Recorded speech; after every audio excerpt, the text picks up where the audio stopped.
And now we come to the shadow in women, the same sex as the ego.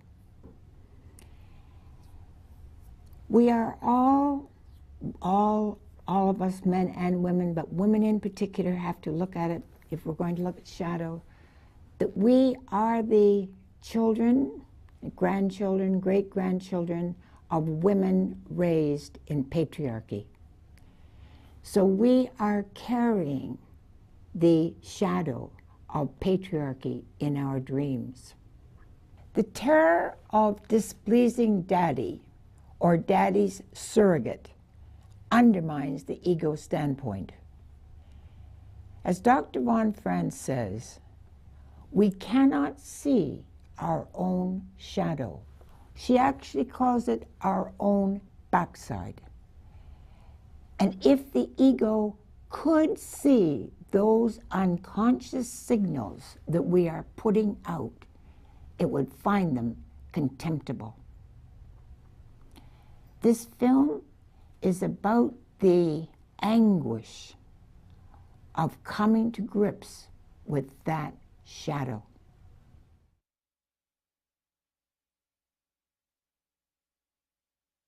Many women today are fighting to escape the bondage of the patriarchy, under which their identity and feelings of self-esteem rest mainly on their capacity to make themselves desirable. They're realizing that the greater potential of life within them is being smothered by this shadow of desire. These dreams show that there is an unlived side of the personality which can be integrated, a creative resource which can give a life a new meaning. Well, I dreamt that a woman was trying to see herself in a mirror. And she said, "My husband has taken it away, so he doesn't have to look at me." And her friend, who's a woman, said, "My husband's done the same thing, and I could kill him." And the next thing was the sea, and the figure of a woman floundering in it. And a voice said, a male voice said, she always used to like to swim naked like this, early in her career. And it was Marilyn Monroe, luminous and white, with her yellow hair all spread out on the waves, very much like the calendar shot, where her yellow hair is out on the red velvet. The only problem was she didn't have any legs or any arms. There was just this trunk, luminous and white and sad looking, floundering in the water. And as I watched her, she became aware and turned, twisting her whole body, or her whole torso, what there was of it, towards me. And I caught the expression on her mouth, which was all painted in red, but so sad. And I said, "She always turns when she knows she is being watched, hoping to catch desire in the eyes of sailors." First, there is the strange disappearance of the mirror twice, and one would think if the mirror is taken away, the woman cannot look at herself again, but the dream says the husband takes the mirror away so that he needs not to look at her, which is a complete dream absurdity. So we have to first ask ourselves, what is the mirror? In the mirror, the mirror reflects our image, and if you think of the double meaning of the word reflection, it also means to reflect upon oneself. Reflect means to bend back upon oneself, to find one's own identity. And the mirror shows one's objective, true face. Therefore, it's very often a shock to look at oneself in a mirror. And if you think of the mirror in the fairy tale Snow White, the mirror tells the truth to the old witch and says that Snow White is more beautiful than she is, and the witch gets furious at that.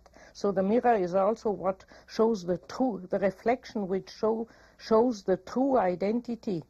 Now, both these women at the beginning of the dream accuse their husband to have taken away their possibility of seeing their own identity. You can say that is what the women's lib people all say. It's always the husbands, they have not their own identity, feel raped, or they feel that their own feminine identity has been stolen to them, and the cheapest way is to accuse the husband. Now, the husband might have contributed to that, because men naturally carry in themselves all sorts of aesthetical and romantic ideas of how an ideal woman should be. Generally, this image they carry within themselves is influenced by their mother. They expect their wife to be, if they love their mother, their wife should be as similar to their mother as possible. If they hated their mother, their wife should be as different from their mother as possible. And that, women having a natural tendency to comply to the wishes of their surrounding, to relate personally, women very often feel forced to play a role towards their husband, to fulfill his expectations instead of being themselves. And then they naturally feel bitter, as if the husband had stolen their possibility of being themselves. But in general, it is a projection. It is really that their own ambition or their own animus, that means their masculine drive, their wish for career and ambition, has estranged them from their feminine identity. Social life in general, and not the husband. And but the plain result in the dream is a feeling of despair, of having lost the mirror, the possibility of seeing oneself how one really is. Well, my association with that immediately, well, there were two plays. One, Streetcar Named Desire, in which Blanche seeks her identity in the kindness of strangers. And I saw the eye of the sailor as being that kind of mirror, the same kind of mirror that the kindness of strangers was. And the other was Jean-Paul Sartre's No Exit, in which three people in hell, one woman, the nymphomaniac, does not exist, because there are no mirrors in hell unless one of the other two characters looks at her, because she has so little self-identity.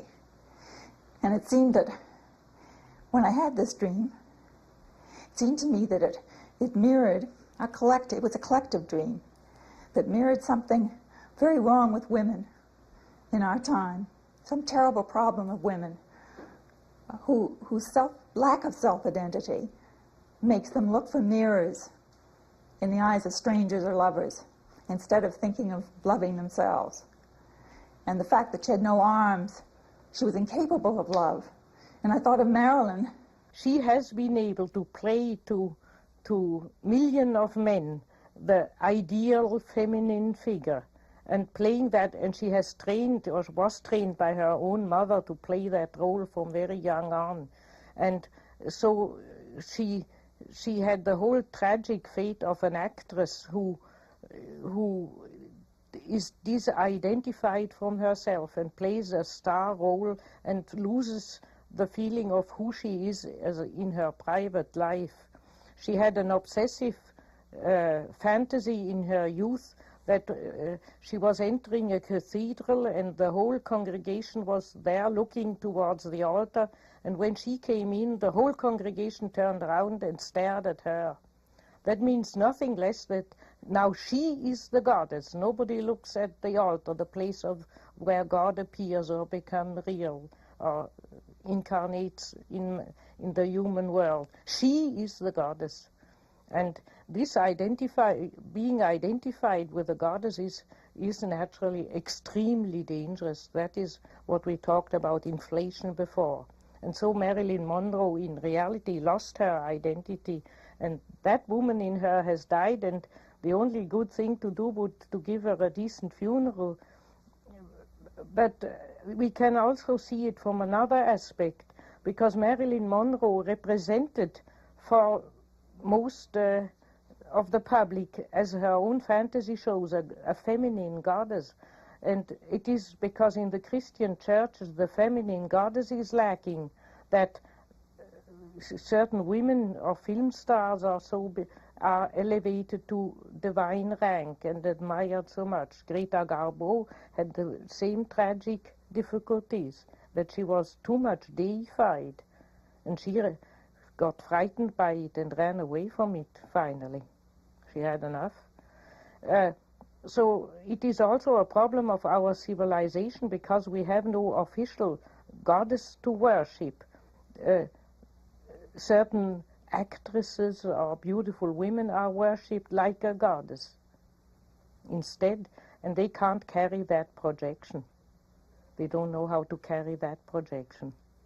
And so you can also say this drowned Marilyn Monroe figure in the dream is the divine woman within the dreamer, which should have developed as a kind of inner divine nucleus of the personality, her star, so to speak, her inner star, which she has lost by making an ordinary worldly career. In that case, Marilyn Monroe should not be buried, but rescued and brought back to life again. Both interpretations seem to contradict each other, but they don't. They are two halves of the same coin. One can see it in both ways. The dream is just ambiguous. He shows that's how it is. Look at it. And what she does with it and how she reacts towards it is still open. And the fact that Marilyn Monroe has no arms or legs? The arms are generally the organs of actions, and the legs are the organs with which we stand in reality. So that divine feminine image cannot act and cannot be anchored in reality. It is completely mutilated. Of course, although I realized that I might participate in this also, I didn't see it as a specifically personal dream until a year later. I suddenly realized that for 50 years I hadn't used my hands. Therefore, I cut off my arms. That's pretty much what I saw in the dream. And I set up my studio and started to work. Well, that's Pygmalion. And that's a Pygmalion daddy who has a very clear idea of what he wants his little girl to be, and he's making her in his own image. She's a little clay pot that's turning into a little clay cat who looks just like Daddy, but she doesn't really, if you look at her face, she doesn't really want to be what he wants her to be. And he's saying, be what I want you to be, damn it. So she probably will grow up to be thinking all the time what Daddy is thinking about what I'm doing, and be dissatisfied with herself if she doesn't live up to his standard. And I think that's women's great problem.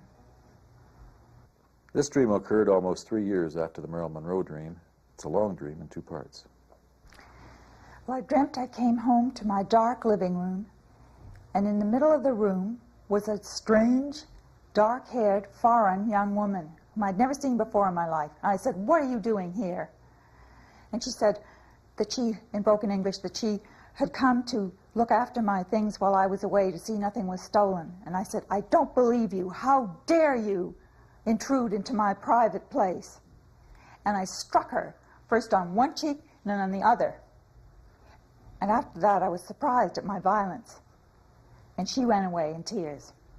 When we look at this dream, we have to first look at the geography of the place. There is a living room sunk in the floor, low down, and then the bedrooms above. The bedrooms have all the quality of private life, private territory, where she doesn't want to have any intruders.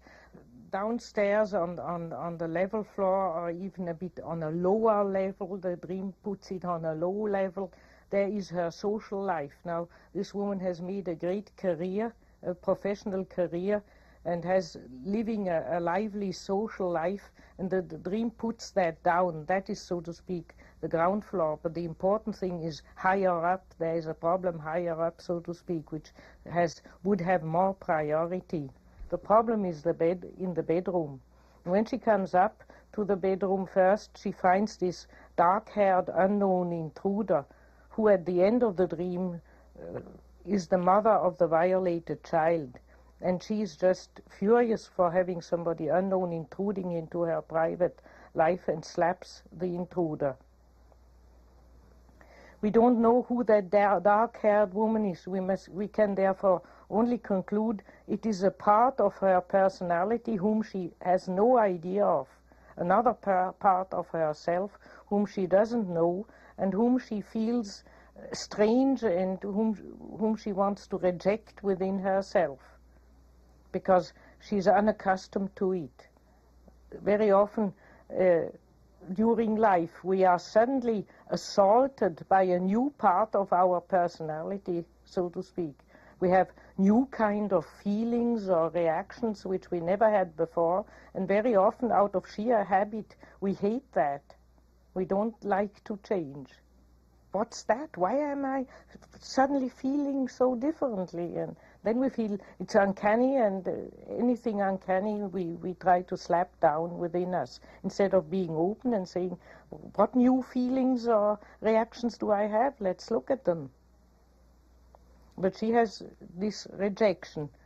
And then she, in the next part, discovers that this unknown woman she has slapped is a waitress in the downstairs room. So that gives us a little clue who that woman is. That is a part of her femininity who has up till now only concentrated on serving other people instead of looking after herself. And the scene changed to a kind of basement cafeteria under, apparently, the apartment building I lived in. And there was a lot of confusion, and the manager was instructing the waitresses how to run things. And I noticed that the dark young woman was one of the waitresses. And I looked at the manager, and he had on beige clothes, but I couldn't make out his face. It was all out of focus, like a test site I'd had that morning. I couldn't see the card, and everything was blurred. And it reminded me of that, even in the dream. And then I overheard a conversation in which it became quite clear that the manager had sent this young woman to my apartment. And I began to feel rather badly that I had dismissed her so summarily. Right. Then I go to sleep. And I'm in my narrow bed in a room of my own, very narrow, very like the room of someone who's left a marriage, that kind of room. And suddenly I wake, and sitting beside the bed in a little tiny chair is a little tiny boy of about 2 years old with pink and white skin. He looks like a little rose petal. He's so exquisite. I lean down to look at him, and he's got a little bag of pink and white candies, just the same color he is. And I think he's a sweet baby. He's not disturbing me. He can stay there. So I go on with whatever it was I was doing, and then I turn to look at him again, and he's turned into an older child, a girl, dark instead of blonde, naked, who's eating something with bloody hands. And I notice that her vagina seems to be split open and filled with blood. And I think, oh, how horrible. She's mutilated herself, or has she been violated? And I feel just overwhelming sorrow. And then I realize that she is the child of the dark woman intruder. Then she comes again back to the upstairs bedroom, and the bedroom is very bare and is a cramped hotel room, quite in contrast to her actual bedroom, which is comfortable and wide with armchairs and bookshelves. So it represents her private life, her intimate life, and the dream tells her, look here, there is not enough space, and we know now that space and time are the same thing, therefore I would say there's not enough space-time for your private life.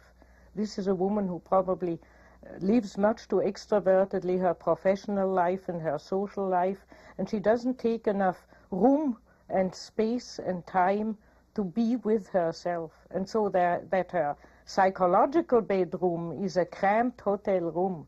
And the hotel room is also something where strangers live and where strangers can walk in and out. She has no real privacy.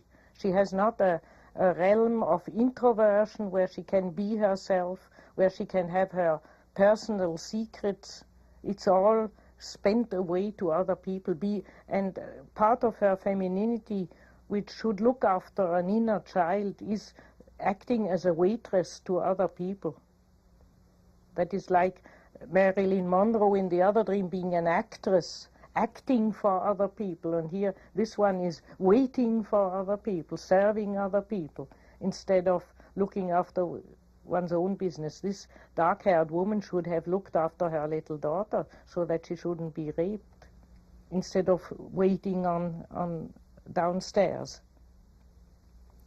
And so the woman discovers with horror who she is, and then she finds in this cramped bedroom a beautiful little boy who is delicate and smiling and absolutely charming, divine little figure. Now, a boy in a woman's dream generally means a new enterprise, and therefore, because boys, if you look at them, young boys are the epitome of doing something all the time in an honest. Jung always said a boy that is the honest enterprise. And that honest enterprise we must therefore probably put together with the fact that she has begun painting. That was her first undertaking where she did something for her own psyche, for her own self, and where there was an honest enterprise which was not looking for success or anything, but doing a thing for its own sake. And that's the little boy, and there something comes into being, a new aspect of her personality comes into being. But that painting is only instrumental, because the little boy then changes into a little girl, and that means this painting she's now doing is not a purpose in it, has no purpose in its own. It is instrumental to bring forth a new part of her feminine personality, of bringing out her femininity, and that is the little girl, her true femininity. That little daughter of the dark-haired woman would be her true feminine identity, which is still very young and growing. Is not. She begins only to have a hunch of that true new identity, and that's why it's still a little girl. And there she discovers with horror that that little girl is bleeding in the vagina and is probably having been raped and violated and ill-treated. Who raped the little girl? We must probably say she herself, or her animus, her masculine side, her career-mindedness. By her career-mindedness, behind her own back, she raped her true femininity, which wanted to grow within her. But the girl is not dead. The problem can be mended in the dream. The dream only in a very dramatic form wants to show her, if you go on with your social life and your career-mindedness, you rape something within yourself, which is just born and wants to grow within you, a new kind of woman. Well, obviously, there is some tie-in with my Marilyn Monroe dream and the mutilation. And that morning I had had a test and was feeling very sorry for myself because I'd had a second operation for detaching retinas, and I hadn't been able to focus. And I'd given up working in the studio and been very morose And 6 days after this dream, I went in and set up my sculpture studio. So I think that the dream was telling me that I'd been mutilating myself in my self-pity. Dr. von Franz, is there a relationship between this dream and her Marilyn Monroe dream?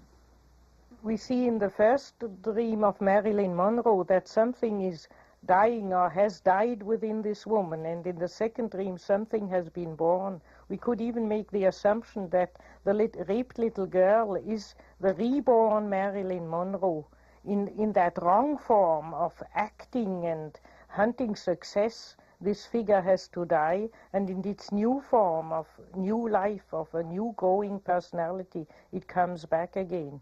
There is constantly in dreams we have deaths and births of parts of our personality.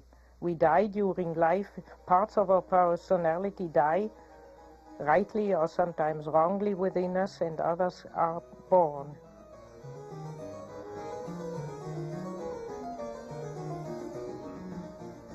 This is the monster baby, the little girl that never grew up. In fact, it's probably the little pussycat. She's smoking Pop's Pride. She's a ventriloquist dummy. The ventriloquist is Daddy, and her jaw is chained to his with a little golden chain, which is the death rattle in her hand. She's in a cage. She's in her own little theater. She's a little star. She can't get out of the limelight. She has stars on her shoes and stars on her hat, which is Daddy's hat, of course, the fedora.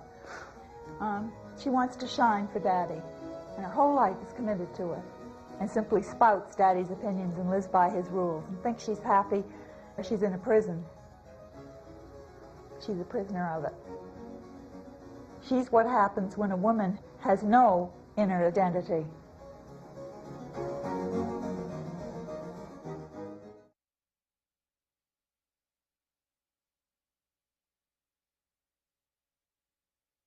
The development of masculinity can be very important in a woman's life.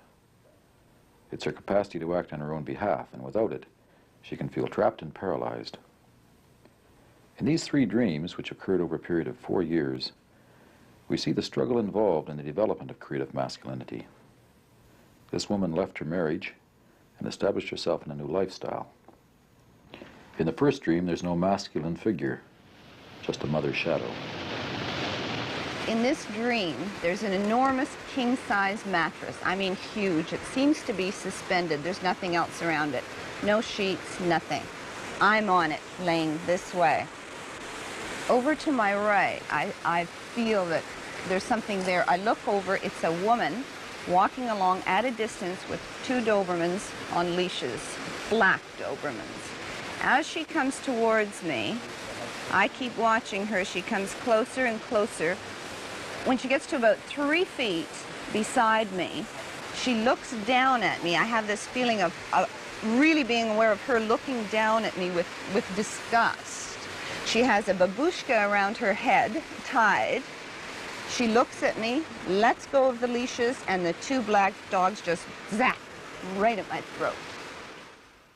The whole problem is already told in the first sentence of the dream, where the dreamer says, I was lying on a mattress floating in the air.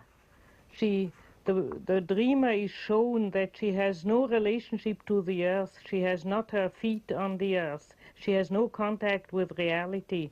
And that means she has also no real contact with her own body. And she's living in ideas, in theoretical conceptions of life, in illusions.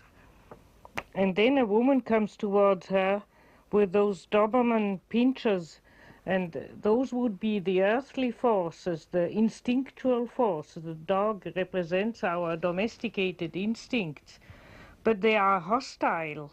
They are associated to the Nazis using them. So because she is floating in the air, the instinct turns against her, is resentful against her, because she doesn't attend her own animal instincts. And the woman has a babushka on her head, which reminds her of her mother. Well, I'm Polish, and that's a very common Polish sort of tradition. Babushkas are very it's everybody wears a babushka, either on the head or around the shoulders. My mother wore one. Now the mother for a woman represents the instinctual basis, the matrix, also the whole area of the uterus. If a woman has trouble with her mother, she has very often trouble with menstruation and with her own sexual functions and her maternal feelings. The mother is, so to speak, the earth from which she lives. And that mother figure lets the Dobermans loose on her a fierce, hostile, negative aspect, attack of the instincts. So the dream says, because you are floating in midair, because you have lost touch with reality, the instinctual basis of your femininity has become hostile to you and is threatening you, which goes very well with the fact that she became afterwards ill. Because if one lives against one's own animal instincts, then illness is in the offing. After the two dreams, shortly after the two dreams, as a matter of fact, within 6 weeks of the second time I had the dream, I ended up in the hospital with a very serious infection, pelvic infection. The dogs attack the throat. Is there significance to that? Well, I think, first of all, when a dog wants to really kill, he attacks the throat, he bites the artery on the throat. That is the killing movement. So it shows that the dogs mean real business, that they are really not only playfully attacking, but it makes the attack really dangerous. We can also look at the symbolism of the throat, and the throat is, for instance, in the Hinduistic teaching of the chakra centrum, is the center of the word, of the logos, of the spoken word. She believes in the world of words. She doesn't believe, she doesn't listen to what the instinct speaks out of one's stomach or from deeper centers. But that goes together with her floating in the air. She probably mirrors herself in her own reflections as a successful woman, and that is living in the world of ideas and words. And that is the so-called Vishuddha center in the Hinduistic chakra teaching, and that's what is attacked. Is it possible to actually diagnose a disease from a dream? After the event, one can say so, but I wouldn't have dared to say so ahead of time. I would have only said you are living against your own instincts, and that will very likely end up in some kind of disease. Because it's obvious, if you eat too much or too little, or if you sleep too much or too little, if you do anything against your instinct, you are likely to catch a disease. The next dream, she dreamt 3 years later, after she left her marriage. It's interesting that the shadow figure of the mother changes from the extremely negative figure to a positive figure that brings her down to the ground. In this dream, I'm in a room. There's my mother and a male with me, okay? It's a very tiny room. There's hardly any furniture in it except one bed on one side. There's not too much going on, and we're just kind of standing there. Then I get this feeling that there's a body outside the door. I walk over to it, open the door, and sure enough, there's a body. It's like a central hallway with doors going in. I look down on the ground, there is a body there. You can't see the body. It's wrapped in a sheet, but I know that it's a male. I shut the door, and now we have to leave. The three of us have to go. So we go to the back door, open it, and to get down, it's an incredibly steep staircase, wooden, and just an unbelievable sort of drop. The stairs are open, they're not closed in. It's really dangerous. My mother goes first, me and the male go behind her. She starts walking down, she takes a couple of steps, And I'm being very, very cautious. And then all of a sudden she does this beautiful leap from way up high, lands flat on the ground, both feet, excellent jump. I'm just in awe. It's just wow. Then everything changes. I'm by myself. I'm walking through like a village, a small town. It's quite barren. There's a lot of sand. As I approach the center of the square, there's a platform which is about 3 or 4 steps up. There's stairs leading to it. It's a hanging man's platform, an absolute square made out of wood, an old weathered kind of wood. There's 4 pillars around the corners, and then in the center there's the hanging man's pole. I approach it, look at it, and there's a man hanging there. I look again. He's hanging, but by his feet. I'm not alarmed at it or anything. I look at it, and then I walk by. Though the animus is often spoken of as a nuisance in the woman, he has also very positive and important functions, because a woman whose animus is lamed or is not functioning is too passive and therefore too exposed to the vicissitudes of life. She cannot take her own destiny into her own hands, and therefore the animus really is a very positive figure. This dream here shows that the woman is with her mother, and actually she was very much wrapped up in her mother and therefore dominantly feminine and had not developed her own masculinity. And this own masculinity is shown in the dream as wrapped up in linen, dead, lying before the door. That is the part of her personality which has died and should be resuscitated. She therefore has to leave the place where she is. She has to change her life situation. And the path is leading downwards, a rather dangerous step. She has to come on a deeper down level of reality, become more realistic, realizing her practical life situation. And she succeeds in doing so, and then she comes to a village, an old village, old-fashioned village, which probably mirrors the old-fashioned way of life, where women were not allowed to have any initiative of their own, where they had this kind of passive, submissive life of the past. And there she finds that in the center square of the village a man is hung up.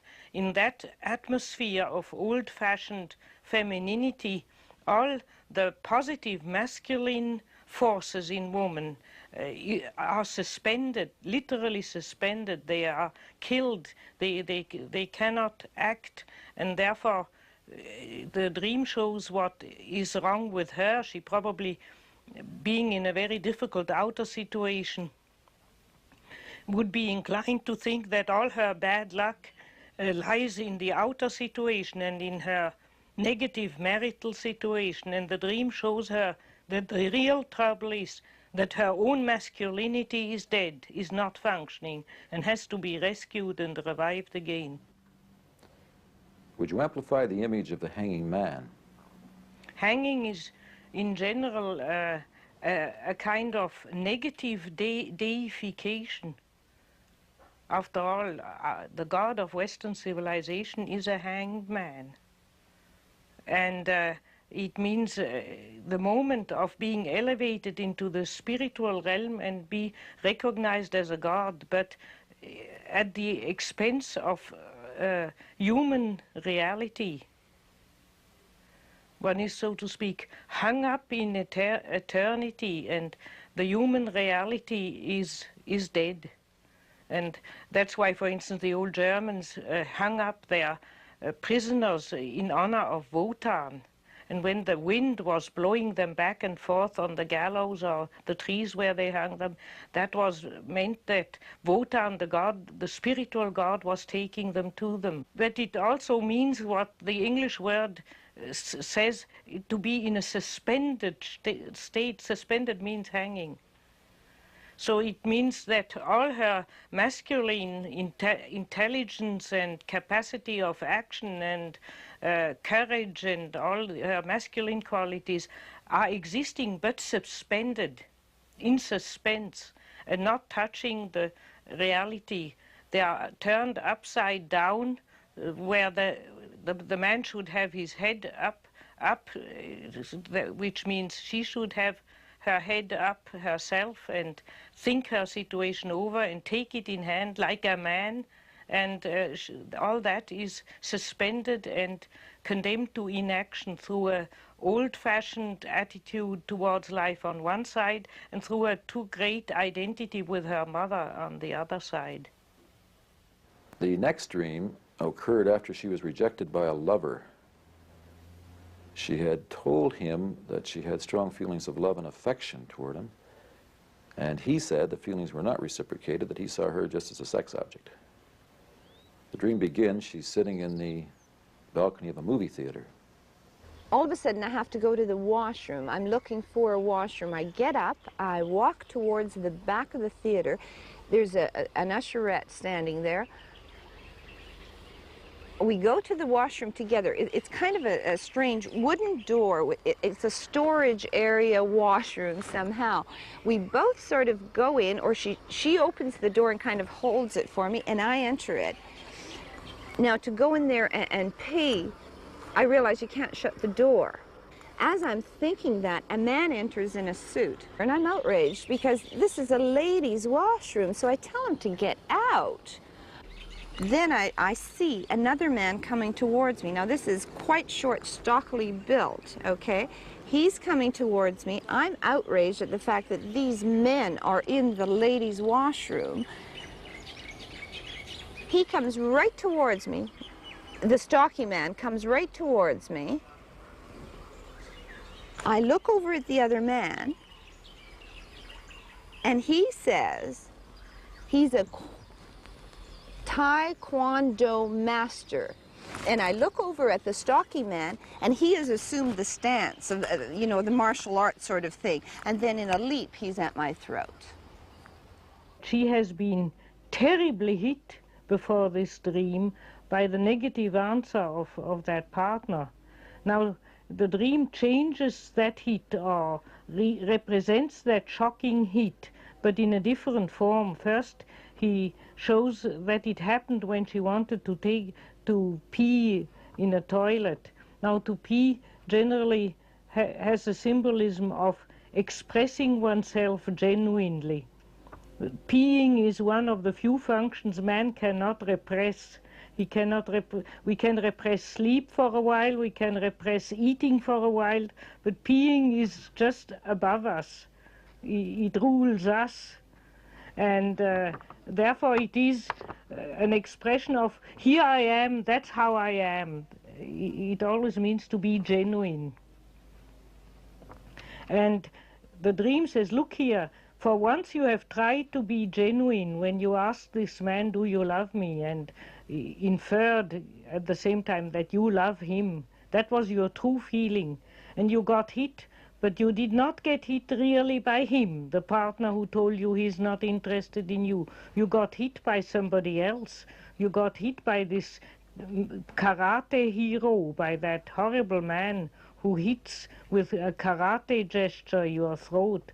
Now this karate man is within her, as if the dream says you did not get the shock from outside, you got it from your own nature, which reminds one of the fact that Jung once said, there is no difficulty which we ultimately are not to ourselves. We are our own difficulty. And her love difficulty is within herself. She has such a karate fellow in her. And she can only therefore develop further or become herself if she realizes that the terrible shock she fetched herself in the outer world is something, a problem in her own nature, and that she has to face up to the fact that she has such a hard, fighting man in herself who devaluates her as a woman. Now this figure, this karate figure who attacks women when they become genuine with their feelings, Will you talk about them in terms of society in general? Well, I would say it is the modern style in the Western societies, and beginning also now in China and in the Marxist societies, is to organize the masses with computers and to discourage every personal feeling. In the West, for instance, it's a rule in big business to rotate men around in different places just to prevent too much personal attachment. Personal attachment is looked at to be forming a clique. Personal feeling is discouraged. You see it also in political debates nowadays. One of the most negative things one can say about an opponent is to say he uses only feeling arguments. He's not logical, as if logic were the only way to argument. One can also argument with the heart. One can also protest with one's feelings, not only with economic logic. But nowadays the fashion, the absolute fashion is to be rational.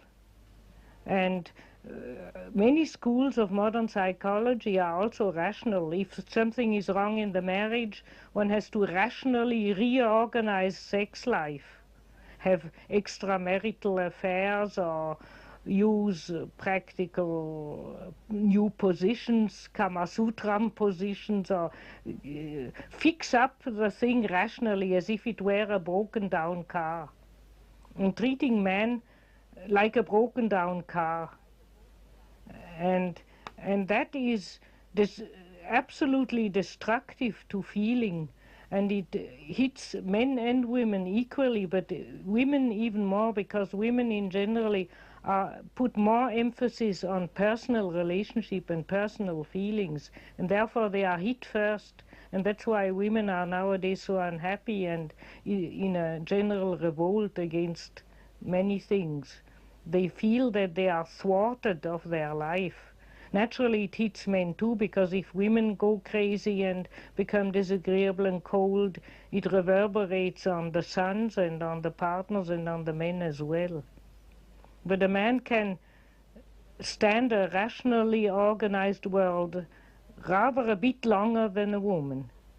He's not happy in it finally himself either, but he can stand it longer. There are many movements today to get back into the body. Tai Chi, jogging, fitness programs.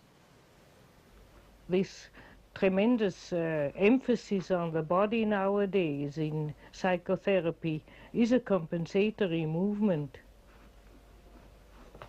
My feeling is, from my own experience, that that those exercises to get back in the body, Tai Chi and all sorts of group experience and so on, is a bit too technical again. It's too intentional.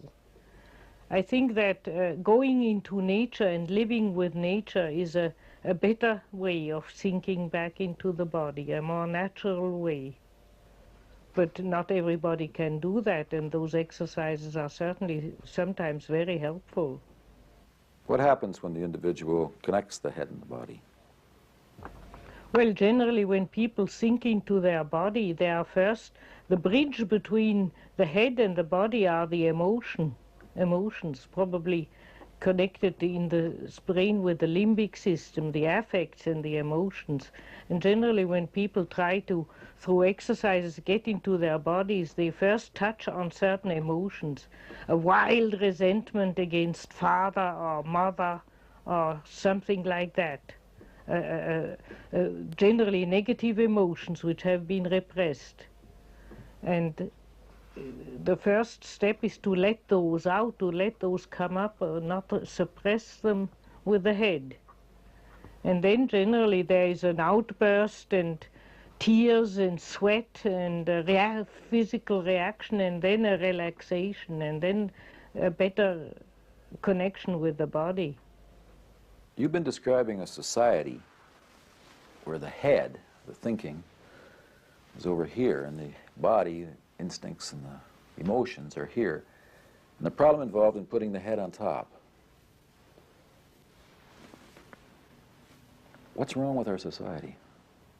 What is wrong is that the whole collective consciousness doesn't evaluate eros anymore, and eros is personal. It is from one being to another being in a unique and personal way, and that is not evaluated. That is not that doesn't count for anything. You cannot say, I do that because I love so-and-so I do that against the rules because I love so-and-so. The rules are the rules. The computer has spilled them out that way, and that's the way it has to be. The whole depersonalization and the whole mass organization of modern society is destructive to feeling, and that drives women mad.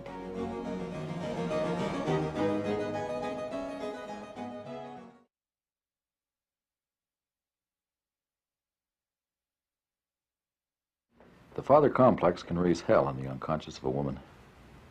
His authority is absolute, and he blocks her from contacting her own creative spirit. Here's a dream that shows the animus in a highly negative form, chastising the dreamer and driving her into a state of bitter isolation. She tells the dream in two parts. I'm sitting in a cabin, a remotely placed cabin, and I'm sitting on the floor. I'm brushing the hair of a cat. I can't see the cat, but I know it's got orange fur because I'm pulling the fur of the cat out of the brush. A woman behind me is using the phone, and I'm sitting beside a man I don't recognize, but I know in the dream is my father. He's very tall and strongly built with short hair.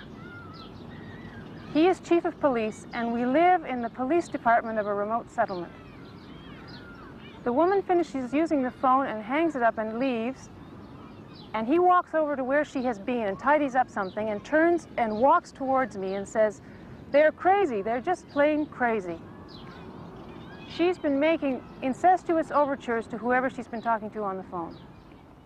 In the beginning of the dream, she's brushing an orange cat. The cat stems in our countries originally from Egypt, and there it was a divine animal, and there was a cat goddess Bastet, who was the goddess of music, sexuality, pleasure in life, and altogether fertility and life-embracing feminine fertility. The cat also, in contrast to dogs, has never sold its soul to man. The cat has always a kind of egocentric reserve somewhere. The cat says to us, you may stroke me and you may serve me, but it never becomes your slave. And if you annoy it, it just walks out on you. And therefore the cat stands very often in women's dream as an image of something feminine, being independent and sure of itself, just what modern women are so often lacking. That's why the cat goddess comes very often up in them as a positive model of feminine behavior, because the cat is not brutal and displays no masculine features. It is very feminine, and all the same it's very firm and very identical with itself and very true to itself. The cat is not very amiable, but very true to itself. And so the beginning of the dream tells us that she's trying to approach and to look after her own femininity. And at that moment, the father walks up, and it's not her real father, but it is in the dream called her father, and it's a chief of police. And that shows that the image of the real father has become within her a chief of police. That would be that she now this woman tyrannizes herself with rules of behavior. In actual life, she has decided to become a good mother, and she forces herself in a tyrannical, harsh, authoritarian way to be a good mother. Her home, her children, and she and the family life has to be the way she thinks is right. But that's why the dream says it's the chief of police. The police is mainly engaged to look in a very collective, undifferentiated way that things go on orderly, conventionally orderly. And so the chief of police is that animus in woman who wants authority, order, behaving like everybody else, not doing anything shocking to everybody. A bit the opposite of the cat. The chief of police and the cat never get on very well, and that poor woman has both in her at the same time. And then the chief of police declares the woman to be crazy.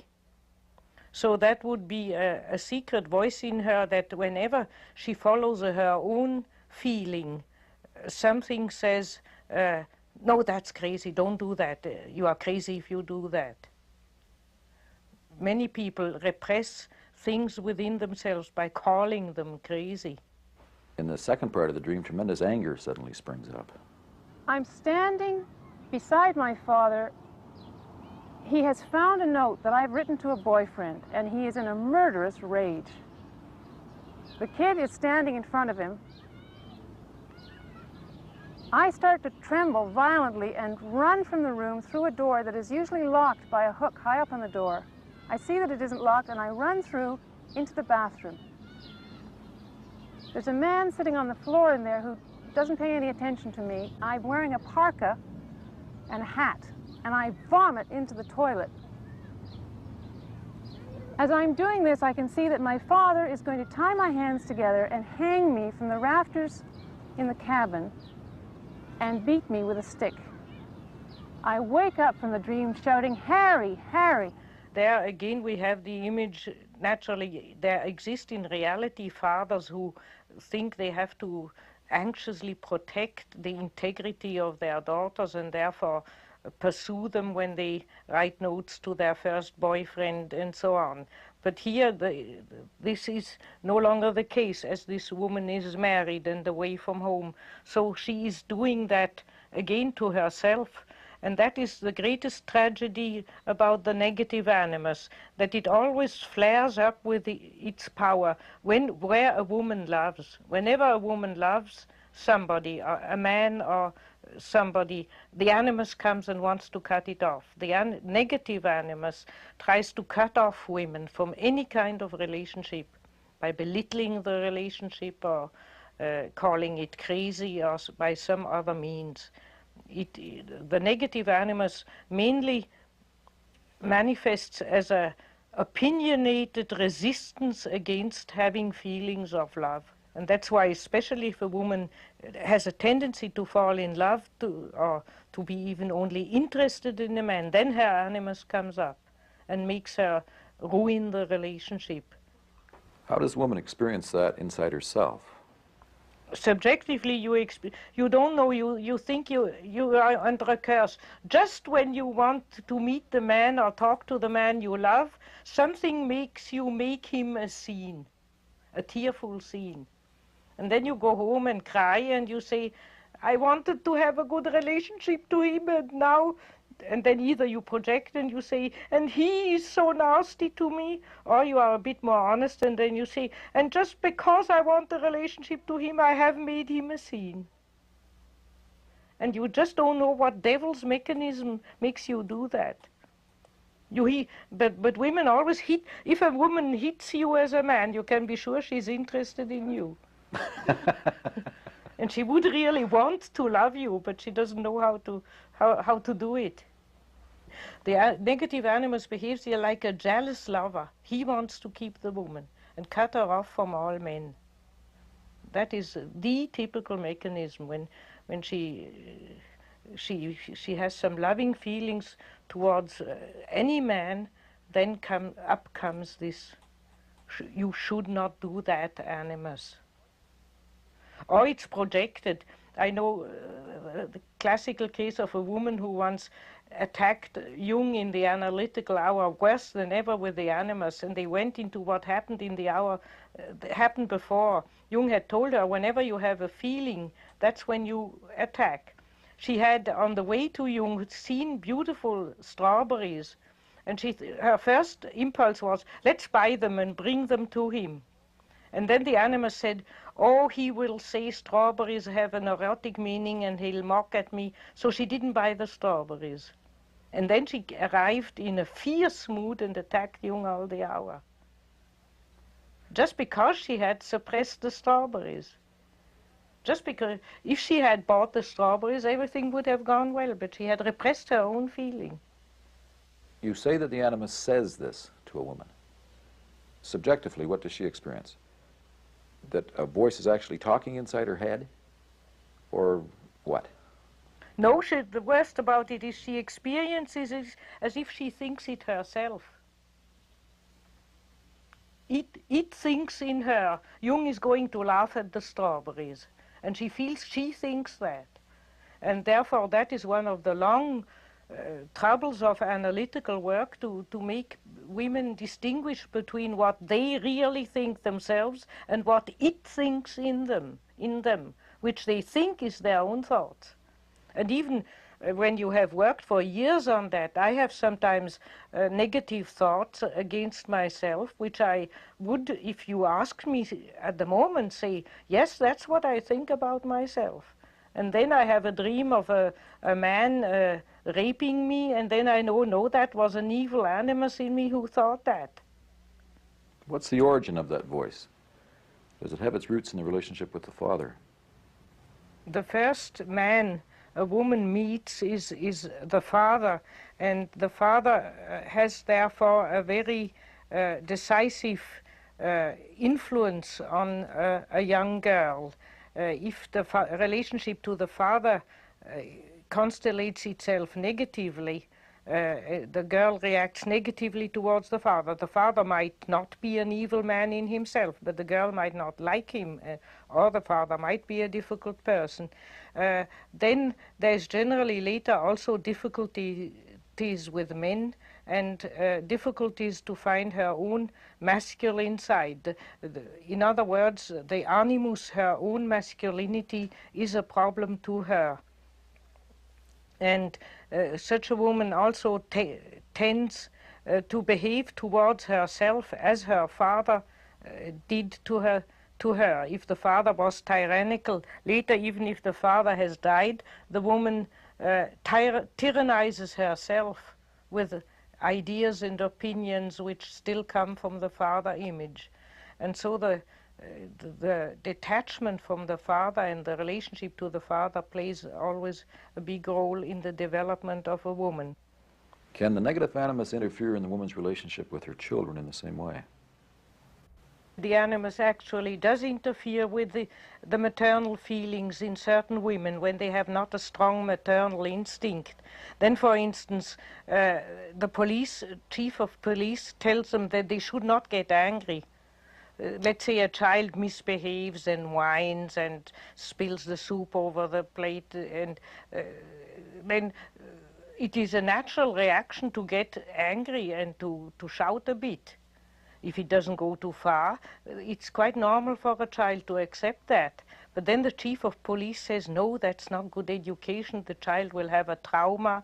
And then she swallows it and gets angry and does something much worse to the child. That's why in this dream the woman goes to the toilet and vomits. She obviously swallows too much, which she can't swallow, which she should not swallow. You vomit if you have eaten something you shouldn't eat, and which your stomach refuses. She stomachs too much. So I would have the guess that very often her children annoy her, and instead of howling on top of your voice, you are impossible brats, go to hell, she swallows everything. And children like strong reactions if they are carried by a loving undertone. If it I have known, I was once in an Italian inn where a mason's woman was cooking for the whole inn, and around her were about 12 little children, and she constantly howled at them and banged them in the head, and you saw, I've never seen as blossoming children, because it was all carried on in a warm atmosphere of maternal love. Can you give us an example of a well-known negative animus figure? Well, the classical example of the destructive animus whom the woman has at all costs to escape is the famous fairy tale of Bluebeard, where she gets into the hands of into a castle where the owner, she discovers, secretly has cut up and slaughtered all his former wives. And when she discovers this terrible secret, she can only just with the help of her brothers escape again. So that is the classical image of the destructive animus. If a woman cannot escape these self-destructive and self-annihilating thoughts, it might even lead to a severe psychological disturbance, or at least such women who can't escape their Bluebeard become generally isolated, bitter women who have no men loving them and find no partner and live in bitter isolation, if not worse situation. These women are stripped of their capacity for human love and affection. It has to do with the animus, namely with that they allow self-destructive opinion, impulses, actions to rape their psychological personality. They rape, so to speak, themselves with the animus. I have, for instance, often when I have indulged in destructive thoughts about myself or about my work, dreamt of being pursued by hostile men. The dream saying those negative thoughts are not you, they are hostile animi in you, and you should run away from these kind of thoughts. They destroy you if you stay with it. Could you be more specific? Well, for instance, just take the woman who is annoyed with her little boy spilling the whole soup. Her natural feeling would be saying, damn it, now you have again spilled the soup. And then the pedagogic animus says in her, you mustn't speak loud to your little boy, that's pedagogically not wise. Then she rapes her feeling. With her opinion that she shouldn't speak up, she rapes her natural feeling. She rapes her feminine reaction by having an opinion that she shouldn't have a feminine natural reaction. Can a woman's dream of rape be positive? I would say that depends on who rapes her. If she might dream that a powerful, healthy, or in any other way positive figure rapes her, then I would still not like it because it's such a passive situation. But you could say then she's overwhelmed by something positive. But altogether, rape, if you use the word rape, I would always say that is a bit too, she's then too passive. She hasn't said yes to it. And so it isn't quite good. It's kind of a psychological happening instead of a accepted situation. So even if the raping partner is positive, it is not quite it. We were talking earlier about how men become paralyzed by women's tears, the crocodile tears when they get hurt. And you use the image of the animus of the woman becoming this great hulk of a man, and then picking the woman up as a little girl and holding the little girl in front of him. So the animus then can come from behind and smash the man, but shielded by the little girl, which the man hits if he tries to strike back at the attack coming at him from the animus. Can you talk about that image? Well, that is only a simile, because women like to do that double play to a man when they are in the animus. They brutally attack the man, or they viciously, with their tongue, attack the man. And when the man hits back, they say they are such a delicate, frightened little child, and now the brutal man is attacking them again, though they have attacked first. And so I always call that the woman having a gangster animus who uses the woman like a little girl and puts it in front, and one can't shoot down the gangster because he puts the touchy little girl in front of him so that one cannot shoot at him. And that's what women, they play at the same time. The touchy little girl who the man may not say woo to them because they are so uncertain of themselves, and the tyrannical man makes them even more uncertain, and the man doesn't listen to them and so on. And at the same time, they themselves viciously attack by making chiding remarks or aggressive remarks to the man. But say the man is moved by the woman's tears. What's he supposed to do? Smash her? Generally, men feel very awkward when women cry, and they feel, and the women cry to make men feel guilty.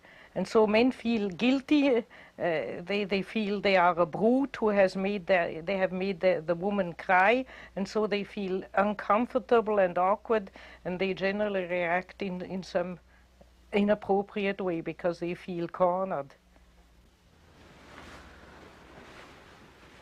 When Jung describes a woman locked in the animus, he says that she's possessed. She's animus possessed. That word is usually connected to religion, to witchcraft, or to primitive tribes.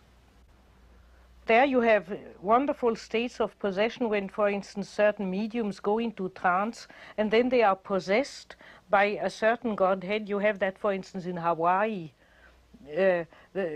Certain people go into trance and then certain godheads, female or male, enter them. And then they speak in a changed voice and the god speaks through them. Then they are possessed by a god. They call that, they become the horse and the god becomes their rider.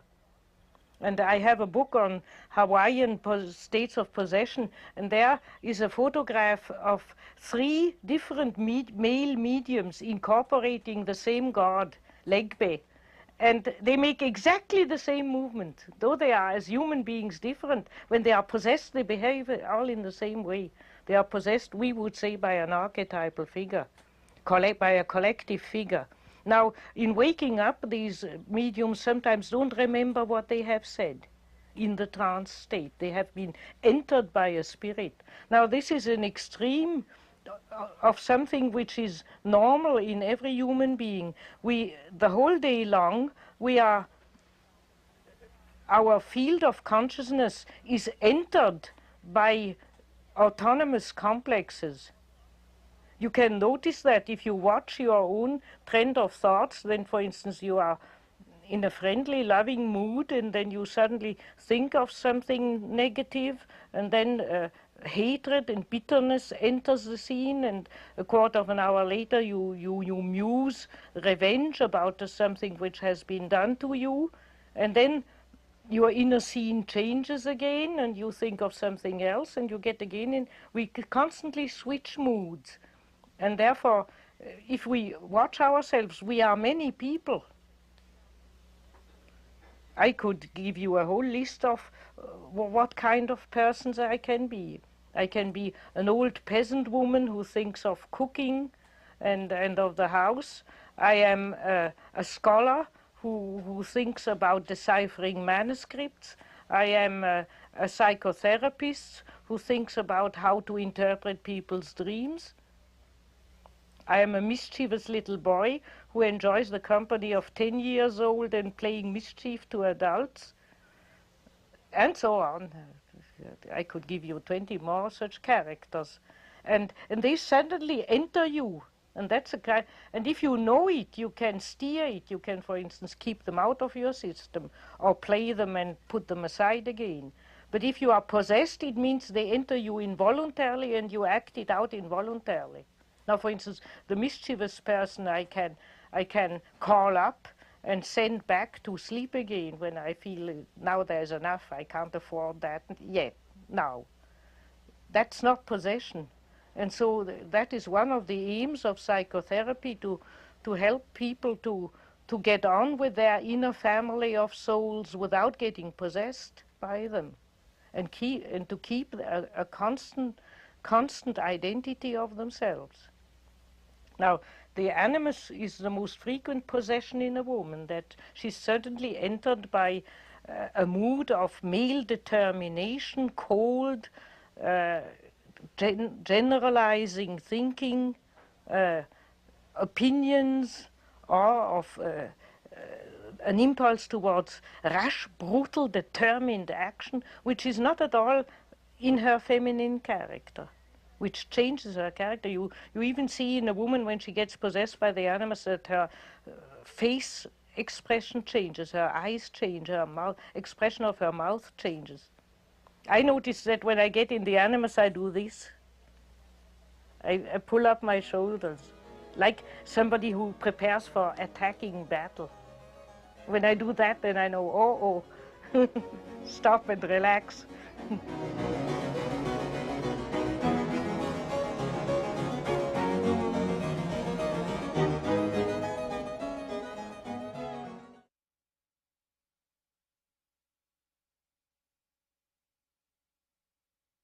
I was once told that it didn't matter if I understood a dream. What was important was that the dream understood me. That my attitude toward the dream would determine its attitude toward me. It's a living dialogue. When we listen to dreams, we change. And when dreams are heard, they change. Here are 4 dreams of an air stewardess that demonstrate what happens when dreams are listened to. Okay, I had this dream about flying, that I could fly. Sort of like Samantha in Bewitched, just straight through roofs, just disappear. And I was flying through the roofs, up into the clouds. Could also produce a gray mist. This would encircle me so that nobody could see me. I could still see through it, I could still see other people, but nobody could see me. And I went up to about cloud level and just sort of sat there, just weightless, and sat there and had tea with somebody else. This dream is difficult to interpret because the outer situation of the dreamer is flying, so that the flying has a double connotation. It means what she actually is doing, and it also has a symbolic meaning, how she is psychologically behaving. But naturally one can also say it is not by chance that she has chosen that profession, so it in a deeper sense, naturally the meaning is one. And she's flying in midair, and she can even veil herself in a gray mist which she produces. And here I would rather take the slightly negative connotation of the flying, namely this weightless sipping tea on a cloud. All the connotation shows a very light and unrealistic attitude, a delightful but unrealistic attitude. There is no earth anywhere. Having a cup of tea is even an expression in English for saying light chatting, light social contact with people, nothing substantial. Tea doesn't nourish, it's a stimulating drink. And the grey mist, you see a stewardess has very much to play a role. She has to be the charming geisha waitress of the air, and nobody is interested in her private life and in her as a woman and a human being. Therefore, there's also a temptation to constantly have slight flirtations, but not very deep-going relationships, which are also very much disturbed by the time program of stewards and stewardesses. It's a very difficult life through the time program. And that's why an extreme comes where she is in prison. I was in a jailhouse, one of the old-fashioned kinds from the Western movies, just the wooden building with the one main desk in it, and behind that you could see just the 2-3 jail cells. And the guards were talking about how there'd been a lot of jailbreaks recently. There was also 2 prisoners. One came out of his cell and went to take a shower, and he escaped. And the 2 guards were discussing this, and they said, well, it was very strange that there'd been 2 jailbreaks in one evening. And then they all turned around and looked at me, and they thought it was very suspicious, and then I woke up. That prison I would take as the timetable in which she is imprisoned. It is a very difficult profession because, let's say the stewardess, the dreamer meets a man she likes well, she can stay with him 2 hours at airport so-and-so, but she has to take the next airplane back evening so-and-so. She's constantly in prison, and except for short holidays, she cannot break free from that. And also suffering from the jet lag, there is generally a big physical discomfort in this profession. An irregularity of sleep and physical discomfort, which makes these people even more uprooted and not connected with their body and with their own depth. Even the dreaming business is difficult for a stewardess. She sleeps once a daytime, once early in the evening, once late in the night, and when has she time to record and think over her dreams? So it is a very difficult profession, and that's why also in aging, it's good for young people who like the spirit of adventure which is connected with it. But generally in aging, there's a strong wish comes up to retire from it. And therefore, to break free from that prison and have a life where you can more give it a creative form, your own life, so to speak, your own private life, and form your own life. The unlived part of this dreamer's life becomes obvious in the next dream. Her friend Sue raises mischief because she's neglected and bored. She dreamt that she lived with her friend Sue. I had this dream about my friend Sue, and the two of us were sharing a 2-bedroom apartment. It was a large apartment, and she was out of work though. And quite often when I came home from work, I'd find the place disorderly and messy. And it really got on my nerves. And this one time I came off a flight, got home, and Sue was there, but she'd spilt some red wine all over this light gray carpet. And I was really annoyed because it stains and it's hard to get out. So we went down to Simpson's and spent a whole day looking for cleaning utensils. It was up to one floor and down to another one, and bought a sponge and some bleach, and finally went home to clean up this mess. Finally got that cleaned up and arguing about it and all, and my mother came up for a visit, and Sue left. And my mother and I were talking about the 2-bedroom apartment, and was it really worthwhile having this extra space for the hassle it was causing. So we talked about it, and I went downstairs to see her 1-bedroom, because she lived in the same apartment building, to see if maybe I shouldn't go back to living by myself in this 1-bedroom. So we were talking about that, and then my mother just fades out of the dream. I went back to work and came back from a flight, and I wanted to do my laundry. And for some reason didn't do it in the building, but I packed it all up and took it with me and went way up to this girlfriend's place that lived at Yonge and Willowdale. And got it up there, but her and her husband started arguing about the fact that this was kind of silly, like why was I there doing my laundry? And I really shouldn't have been there at all. Then they started having this party, and there was people dancing, and I was dancing with some, it was a woman, but she was weightless, and I had to keep holding on to her. So the laundry must have been finished because I left, and I went back to the apartment. But as I was walking towards the apartment, all the apartments were on this balcony, sort of, and you walked along this whole outside railing. And then you opened your own apartment, or went right into it. We were about 12 floors up, and hanging on the railing just outside my own apartment was my brother. And he'd been tied up, and he was unconscious, and he'd been tied up for quite a while.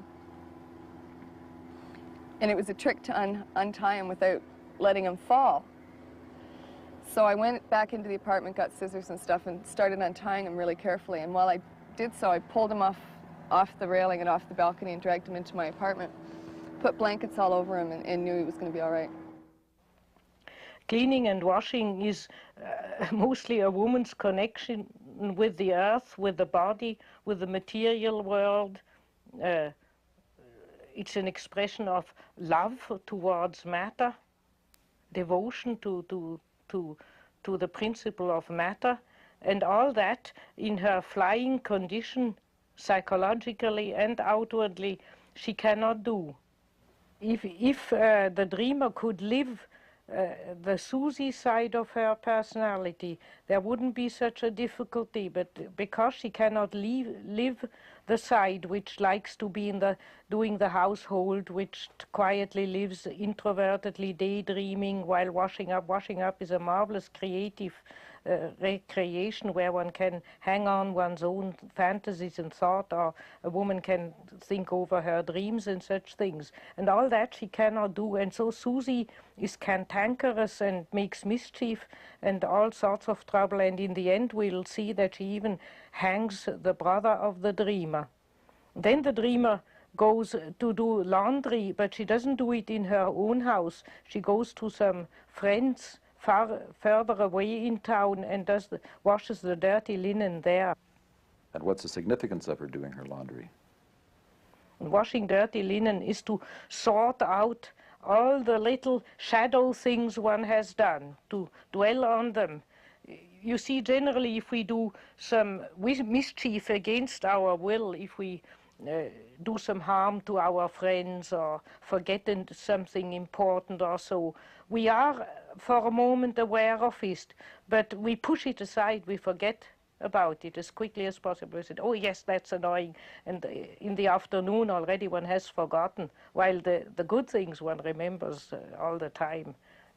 And so one accumulates a lot of dirty linen and has from time to do washing.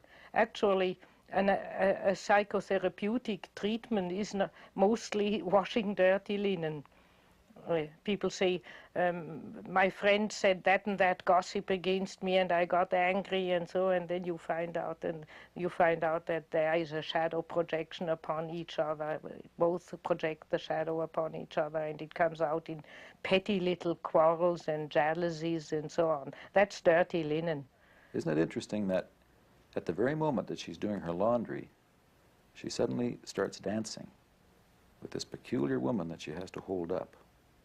That weightless woman is probably her, again, another shadow figure of her, another part of her personality which has no weight, no substance. We say about somebody what they say has no weight, or they as a personality have no weight.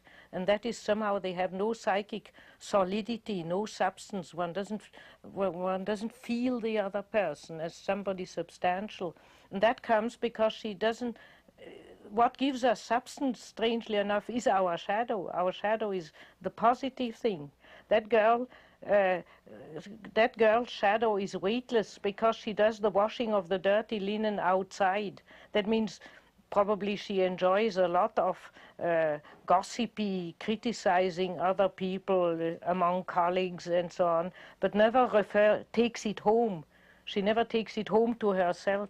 She never asks, and me, what am I doing to the others? She hasn't realized her shadow yet, and therefore her other personality is weightless in a negative sense. In the last part of the dream, she's surprised to find that her friend Sue has hung up her brother. Her association with the brother was that she's supporting his education. We can take the brother Jan, who is hung up, as her own possibility of studying and making a mental career, probably her mind personality. That is the masculine side in the woman, her mind, somebody who goes for a university career in herself. She probably neglects that, or rather perhaps she cannot live it in her present profession, and therefore it is projected onto her brother. She gives all her money and devotion to the brother that he can make a career, and kind of vicariously then enjoys the brother studying, while she actually should do that herself. By that she quits developing her own career further. Obviously, she is a girl who should not stay in the hostess business, but has a good mind and should go for a change of profession. But her Sue shadow hangs up that brother, and her Sue shadow would be in her that mechanism which projects onto the brother, the man who makes a career, the person who makes a career and sees it outside instead of seeing inside. She has therefore to take down the brother, and then he might drop 12 floors down. The great danger is that if she would realize that she herself has to do what she's paying her brother to do for her, she might drop, and to drop in a dream has generally to do with a sudden disappointment and giving everything up, to let oneself drop into nothingness, so to speak. That would be a reaction in her to say, oh, I am hopeless, and nothing will ever come out of me, I can't make it, I give up. And then just throw herself away into the street, literally, and not make the effort to build up her own personal life. And that is a dangerous moment of transition when she therefore takes that brother down and brings him in, to bring him into the flat. Her flat is in the 12th floor, would mean to bring home, instead of saying, well, why am I paying the career of my brother? Is it not me, myself, who needs to do something more than being a hostess? That would be bringing home the brother into her own inner realm. And that is a dangerous enterprise she has to, which is recommended at the end of the dream, and which she seems in the dream to succeed to do so. What about that section of the dream in which the dreamer is discussing with her mother the possibility of leaving Sue and moving into a one-bedroom apartment with her mother? The mother is a down-to-earth, practical person, therefore would probably represent in her somebody who suggests always a shortcut, practical solution. Now, the shortcut, practical solution, if your shadow annoys you, is to avoid him, to go away and have your flat on your own, to not live with Sue. That would mean the most practical thing is to repress the shadow. You see that when you want to talk to people about their shadow, they just switch conversation.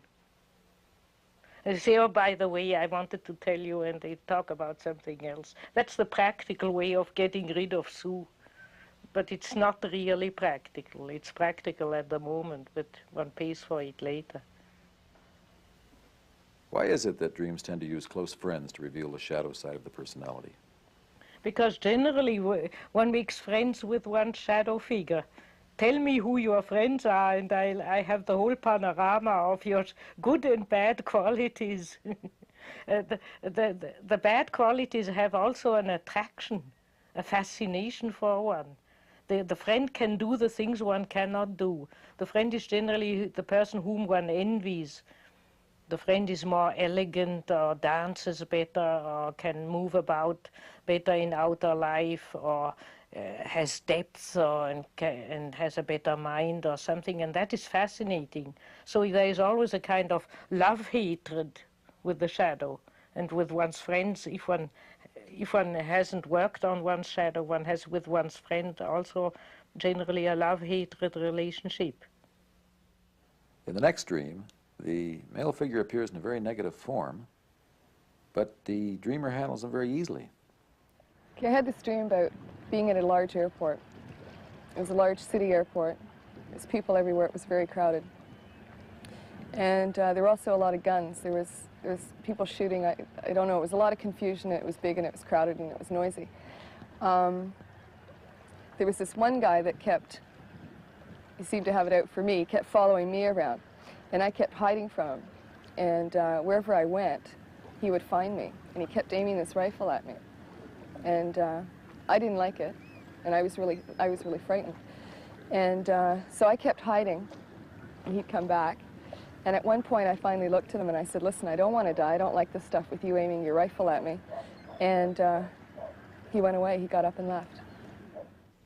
Now here we have no longer what we call the shadow, because it is a contrasexual figure which turns up, an unknown man who points a rifle at the dreamer. First there are just rifles everywhere and shooting around and a scary situation. Now thinking of the dreamer as a hostess, we can say that she might any minute get into such a situation with the modern terrorist methods and so on, and it probably picks up that situation. The dream picks up that fantasy and brings it into reality, and there is a kind of psychological chaos in her when it comes to the masculine side of her personality. That has to do with the dreamer having had very little contact with her father. And in those cases, in a woman, there is no preformation to relate positively to a man in later life, because the first experience of a man in her life is practically missing. And therefore, one has this chaotic situation. She doesn't know really how men are and how to relate to men. She knows how to put a grey mist around her and appear as the attractive woman to them. But when it comes to establishing a human relationship, she is in a falls into a scary chaos. But then one man singles himself out in the situation, which is a progress in the dream, a confrontation with the man, but he's unknown, so it would be the man, how she experiences him outside of herself, and also her own masculinity, being in a woman, knowing what she wants, goal-orientedness, willpower, strength, all these qualities which she needs. Well, a male figure is certainly not hung up in this dream. This man has pointing a rifle at her. A rifle in general is a phallic masculine symbol, and again points to pointedness, to goal orientation, to accurate, to be able to want something and to accurately have it in mind and go for it. That is, in a woman generally, a more unconscious quality, and therefore appears either projected onto men or as an inner masculine figure. And this man points the rifle negatively at her. He threatens her, and she becomes frightened. And then she suddenly realizes that he is responsible for her scary situation, not she. In general, when the counter-sexual inner figure in a woman, the animus, is negative towards her, that takes form in having very sharp and negative judgments about oneself. You are nobody, you will never make it, men don't like you, they only want to have sex with you, but nobody loves you, you'll never find a husband, you are not really a good woman, your life will always go on as meaninglessly as it's now, and these kind of destructive thoughts, self-destructive thoughts, which put themselves between her and her femininity and her possibility of relating to an outer man in a positive sense. And therefore it is a great progress in the dream that she wakes up suddenly and thinks, it's not me, it's that man, and he's responsible. That's as if she could in that moment disentangle and realize that those negative thoughts are something outside of her. It's not herself. As if she would say, it's not me thinking that. It's only something in me thinking that, which I need not to believe. Can the animus be transformed as easily as that? Just by bringing it to consciousness. I remember once I dreamt that a murderous burglar came into my bedroom, and I woke up with a cry of fear, and I went through what I had thought the evening before. I had had a very peaceful, quiet day before, which didn't amount for such a terrible dream. And then I remembered that before going to bed, I thought, the book I'm writing is all nonsense and I must throw it away. And I thought, I thought that. Then when I had the dream, I thought, no, I don't think that. It thinks that in me, and I needn't believe it. And I could disentangle from the negative thought. I don't accept it. And the miracle happens in our dream that by realizing this, what is that negative stuff in me, which always says, you are nobody and you'll never relate properly to a man, blah, blah, blah, blah. That's not me. At that moment, he gets up and walks away. It's as difficult and as simple as all that. The dream shows her, if only you can wake up and see that this isn't you, you can send that devil who gives you those negative thoughts against you away from you. And then you can develop as a woman.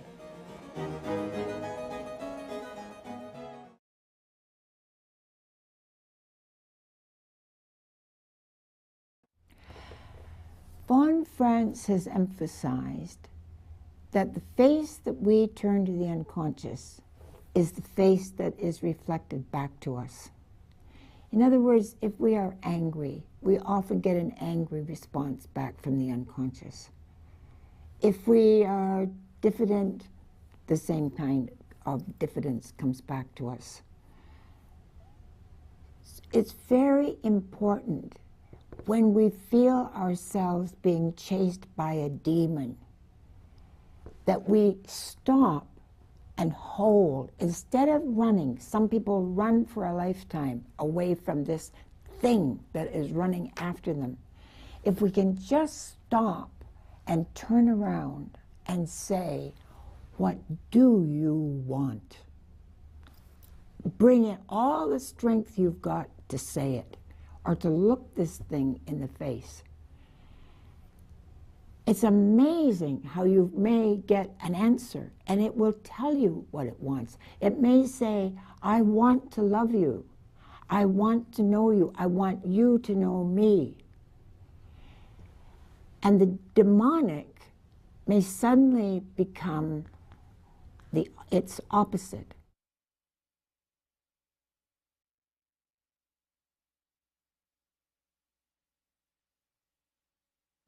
A band of cowboys shoot pregnant women and children.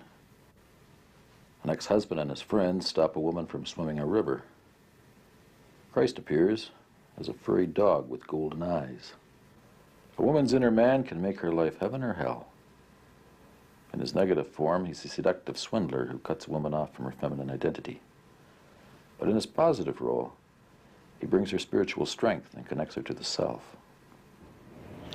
In this sort of open stretch of river, in the water, a group of people, including my nearly ex-husband and a colleague of his who I was quite fond of. And I found that they wouldn't let me swim. I really like moving when I swim, and every time I started, I found that they were restricting me. And this made me feel very unhappy, and I woke up at that point. Many men say that the day they got married, the relationship was over. Put the ring on the finger and the woman disappeared. Is there any truth in that? Jung once said, women are absolutely lovely and charming and chase the men till they reach the point of being married, and then they transform into devils and harass the man from morning till evening and so on. And that is because marriage is a being pinned down into a specific destiny and situation, and something in the woman resents it. Before you are married, you can dream about what you could do, would do. You can dream about marrying a film reporter and traveling all over the world, or marrying a rich man and doing this, or marrying a farmer and having your own farm, or whatever your desires are. Your life is full of possibilities. But as soon as you marry that man you love and you want to marry, then you are pinned down to him for better and for worse, and something freedom-loving in the woman resents it. And that's why generally these kind of negative animus, contrasexual figures come up and attack them. And that becomes very often even worse during pregnancy, because as long as there is not a child on the way, one can still toy with the idea one might divorce. But if a child is on the way, then one is really pinned down for the next 10, 15 years for sure. And therefore, the wild, freedom-loving side in a woman revolts and attacks negatively. A few weeks ago, when I was entering my 5th month of pregnancy, I had a very unsettling dream. I've been having quite a few, and other women in my prenatal class have been saying they've been having rather upsetting, nightmarish type dreams, but this one for me was particularly upsetting. I was standing out in a field, and there were fields all around me, nice rolling hills to one side. On my left side there was a farmhouse, a big old farmhouse that could hold a lot of people. And I realized I was part of sort of a ranch farm commune. Just then I looked up to my right and saw some cowboys riding down a hill who were also part of the commune. When they reached the bottom of the hill, they started shooting at people that were coming out of the house, mainly women, children, pregnant women, old people. And I was very upset to see this and asked what they were doing. And they said that the only way they could make a profit was to get rid of the surplus people, that the commune could feed everyone then, but to make a really good profit, they'd have to get rid of some people. This is a typical dream which many pregnant women have. The state of pregnancy, especially for a modern active woman, a very difficult state, because for the sake of pregnancy and for the coming child, the woman should fall into a state of musing, brooding, quietness. Pregnant women should be able to live a quiet rhythm of life. And naturally their own impulse towards action and outer activity comes into conflict with that. In this dream I was coming up Pitchcombe Hill, and I was on a bicycle with a group of friends, and I was amazed by how much puff I had as I was coming up this hill, and I felt full of vitality. I was actually able to overtake some of the people that I was cycling with. When we got near the top of the hill, I noticed great clouds coming over and that we were going to have a storm. Some of the men that I was with suggested that we stop to wait till the storm passed. So we got off our bicycles near the top and looked down across the valley. Then we saw a huge wave in the distance, and out of this wave came some enormous fish which slithered along the ground and came towards us. One of the men that I was with said that he thought they must have come all the way from the South Seas, and then he said that he felt that the Armageddon was coming. At this I felt slight panic, but also a comfortable feeling because I was surrounded by friends and I felt that it would be all right. How can a pregnant woman deal with her negative animus? Generally, the poor husband has to pay for that. He's the one who caused it. He has put her into that pregnant situation and into that pinned-down situation.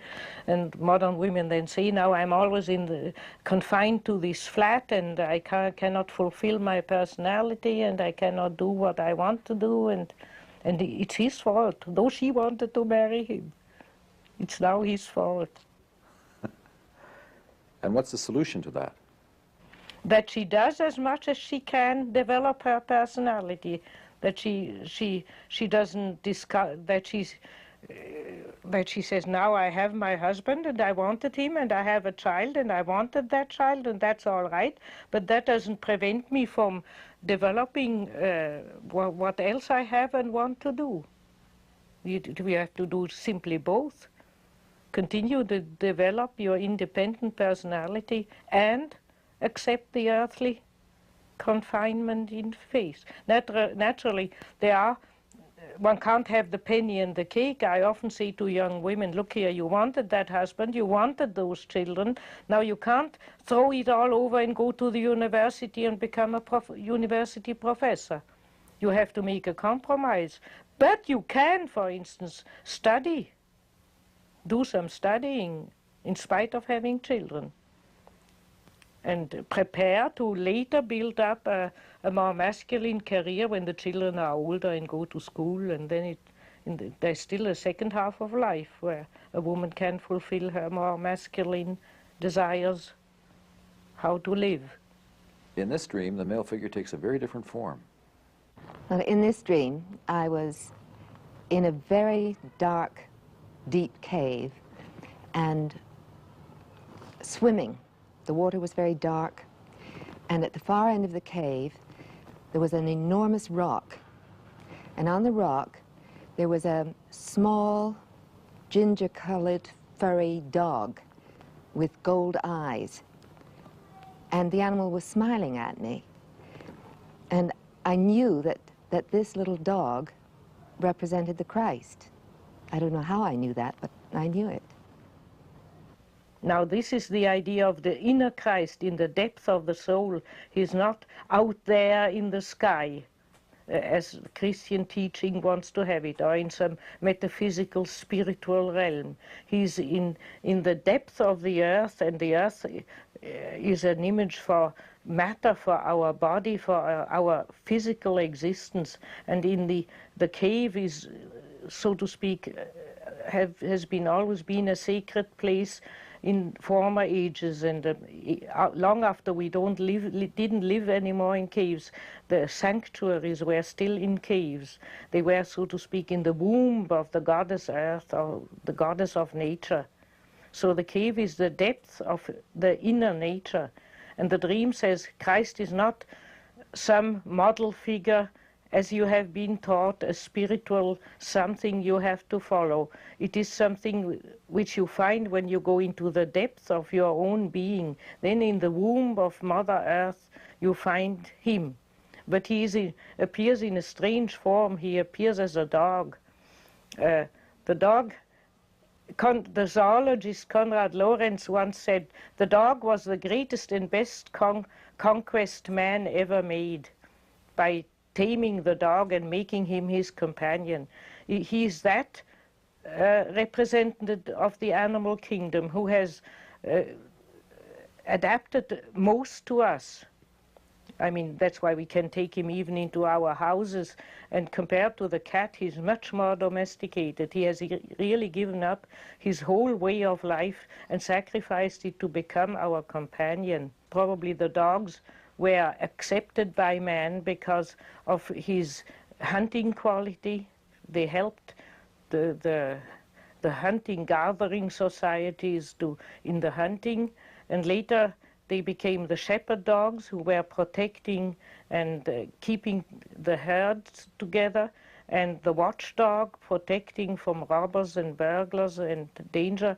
So the dog has become a tremendous cherished helper of man in all his most former important jobs, and therefore he carries the projection of being the companion, the best friend and companion of man, the psychopomp.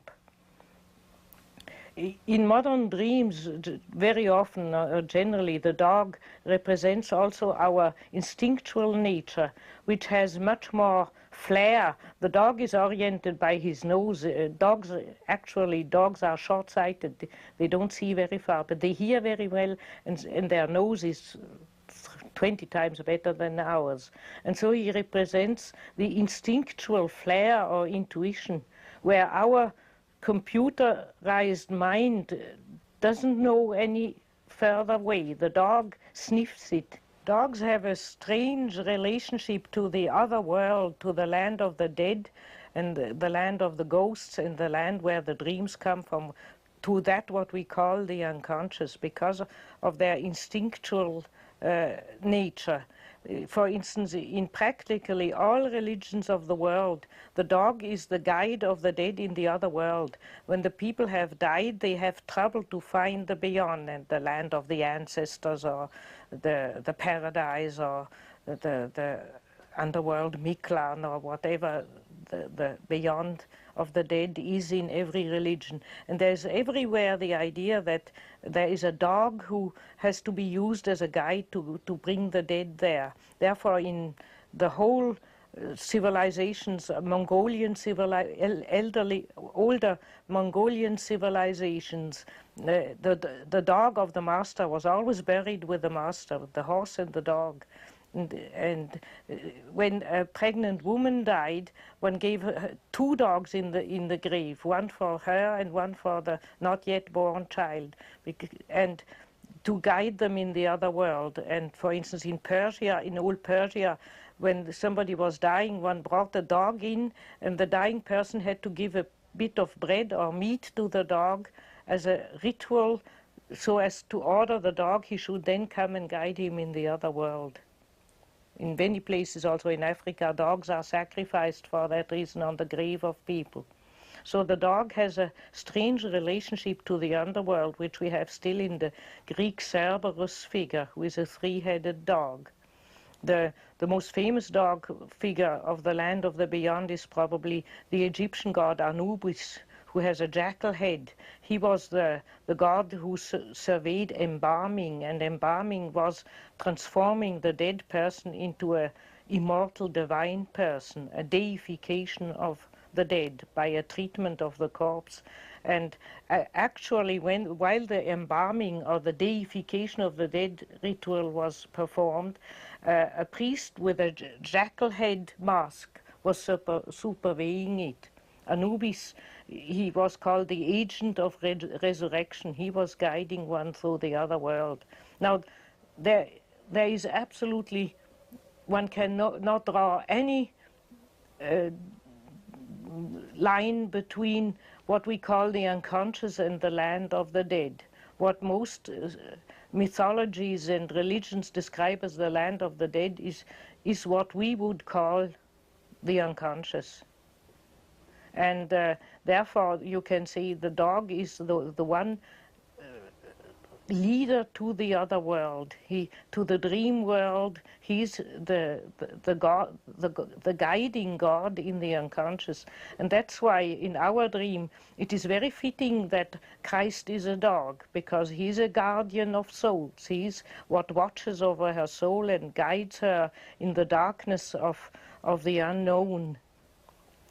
The golden quality, which is stressed in the dream, refers to immortality, because gold is the only metal the former people knew which is not corroded by old age or by acids or so on. You can bury gold and you can dig it up after 5,000 years absolutely unaltered, while silver, copper, iron, everything rusts and goes away.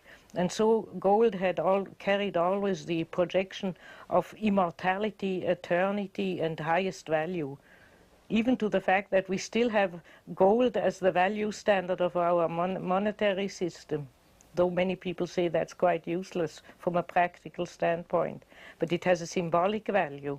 Gold is the highest value, and that's why in most civilizations the figures of the divine figures are painted in gold or decorated, the statues are decorated with gold, and so on, to stress that it is eternal, shining, immortal, everlasting.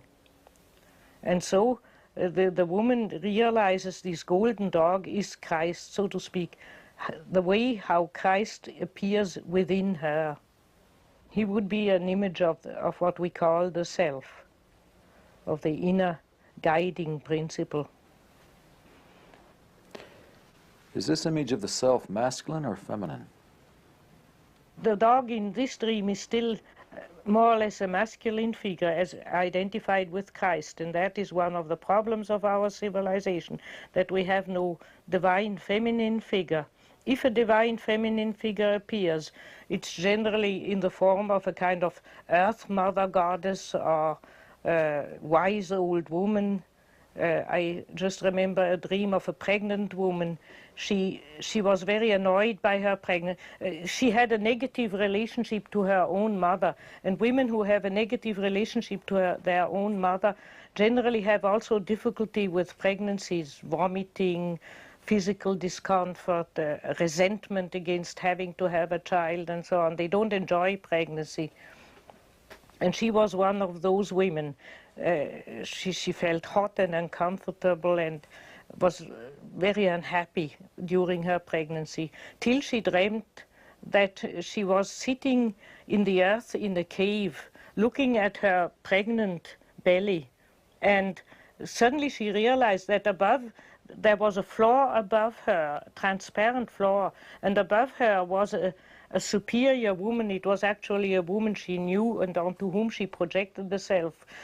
But if we had asked her, she would have said it is a woman who knows more and is a wise woman who knows about the secrets of life. And this wise woman above her was praying to the stars, making a ritual and praying to the stars, and through her prayer, drops of water of life were dripping down from the stars and coming and flowing through the transparent floor and assembling in her womb and quickening and nourishing the child. And she realized that this wise woman, superior woman figure, was helping her to carry the child and so that the child would come out right. And she woke up very relieved, and from then on she could accept her pregnancy. There the self appeared to her in order to help her to fulfill her task as a mother.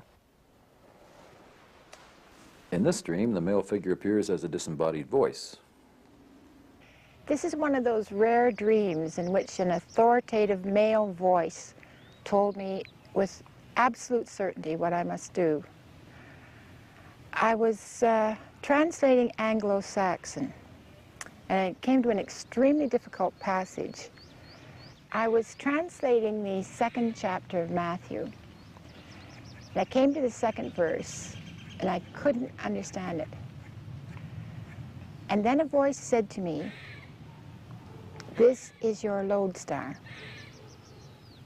And I woke up. And when I looked up the passage in the Bible, it read, "Where is he that is born King of the Jews?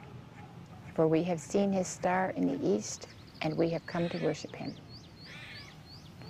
And then I looked up the word lodestar in the dictionary. And a lodestar is a guiding star, a star on which one fixes all one's hopes and one's attention. And it acts as a magnet to the soul that's following it. And that dream I had 10 years ago, and the full meaning of it I'm just beginning to realize.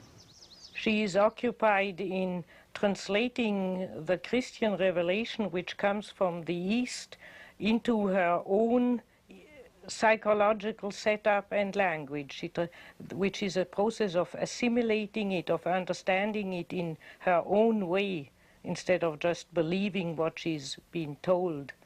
And there she has difficulty with the passage, "That's your lodestar." The lodestar means the guiding star, like the Star of Bethlehem, to which it afterwards alludes quite clearly. It is that passage which alludes to the Star of Bethlehem, which guided the kings towards the newborn little child, Jesus. The guiding star we had already before in Gilgamesh, as being the principle of individuation, one's innermost divine destiny or cosmic destiny, the meaning of one's life, what guides one towards the absolute individual meaning of one's own individual life. And the dreamer has a difficulty first to find that lodestar. But then she discovers that it is Matthew 2:2, which is alluding to the Star of Bethlehem. That means a star which indicates a divine birth. In antiquity, one always thought that if a new bright star appeared in the sky, a future ruler or wise man or great man who would save mankind has appeared on earth. And that is behind the story of the Star of Bethlehem. So the dream tells her that just where she has difficulty of still difficulties of understanding, she will in her innermost being find that Christ is born within her own soul. The Christ child represents the saving factor which is born within oneself. We are not divine, but we are the stable in which something divine is born. There's a painting of Holman Hunt's in which Christ is portrayed carrying a lantern and knocking on the doorway of the heart. There you have the animus in his positive function as the guide towards inner truth. You have, for instance, very often in dreams of women, male angels, or if you think of the French Saint Jeanne d'Arc, she was always guided by the Archangel Michael and advised by the Archangel Michael in her political and heroic career.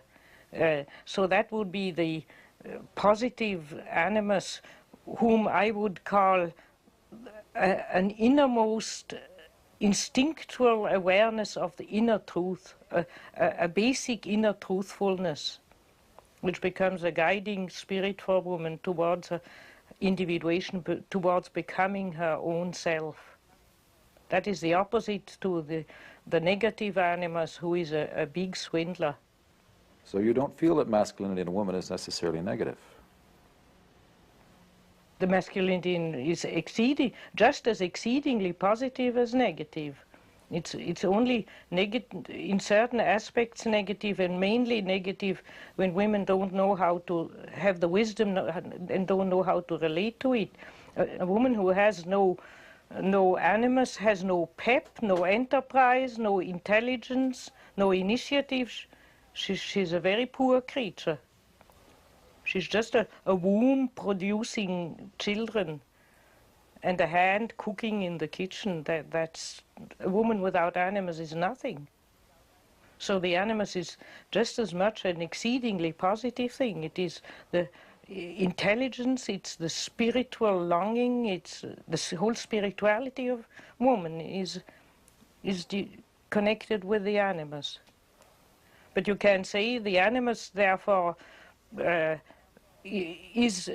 the range of extension between devil and Holy Ghost. Do you feel a woman should be educated and have a career? A woman should be educated and should have a career, but she should not be possessed by it.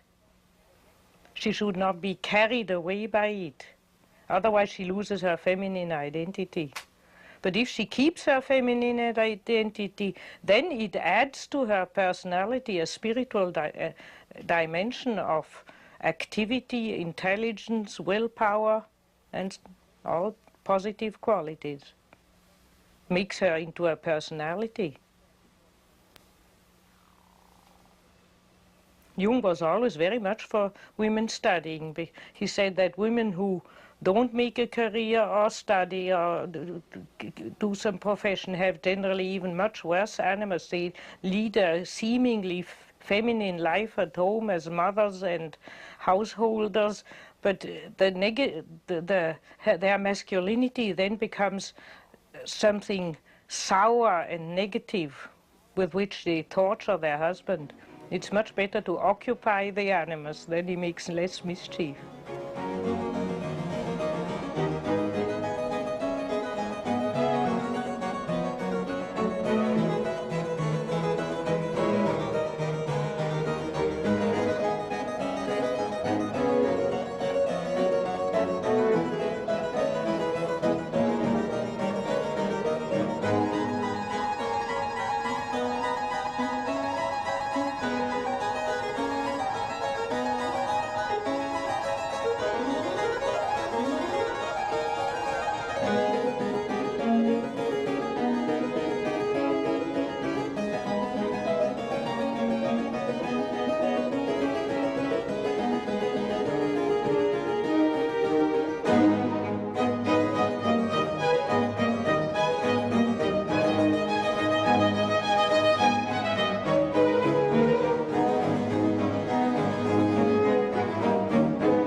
When we were first putting a title on this section, we called it The Shadow of Desire, referring to Tennessee Williams' streetcar named Desire.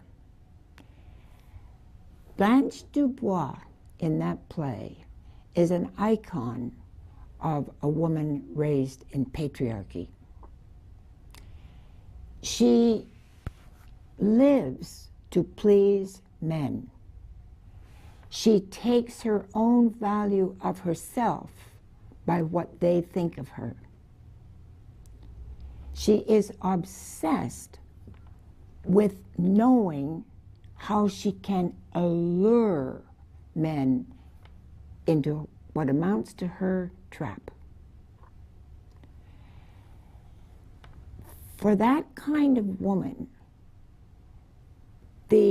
there is no way of working with the shadow until you recognize that it's the relationship to the Father that is driving her. She is continually being ambushed by that little girl's shadow. Just at the point where she seems to be standing up for herself, being the beautiful woman that she is, something comes in from underneath and cuts her off. She has to please Daddy or Daddy's surrogate. It would frighten her if she had to go in another direction and be who she actually is.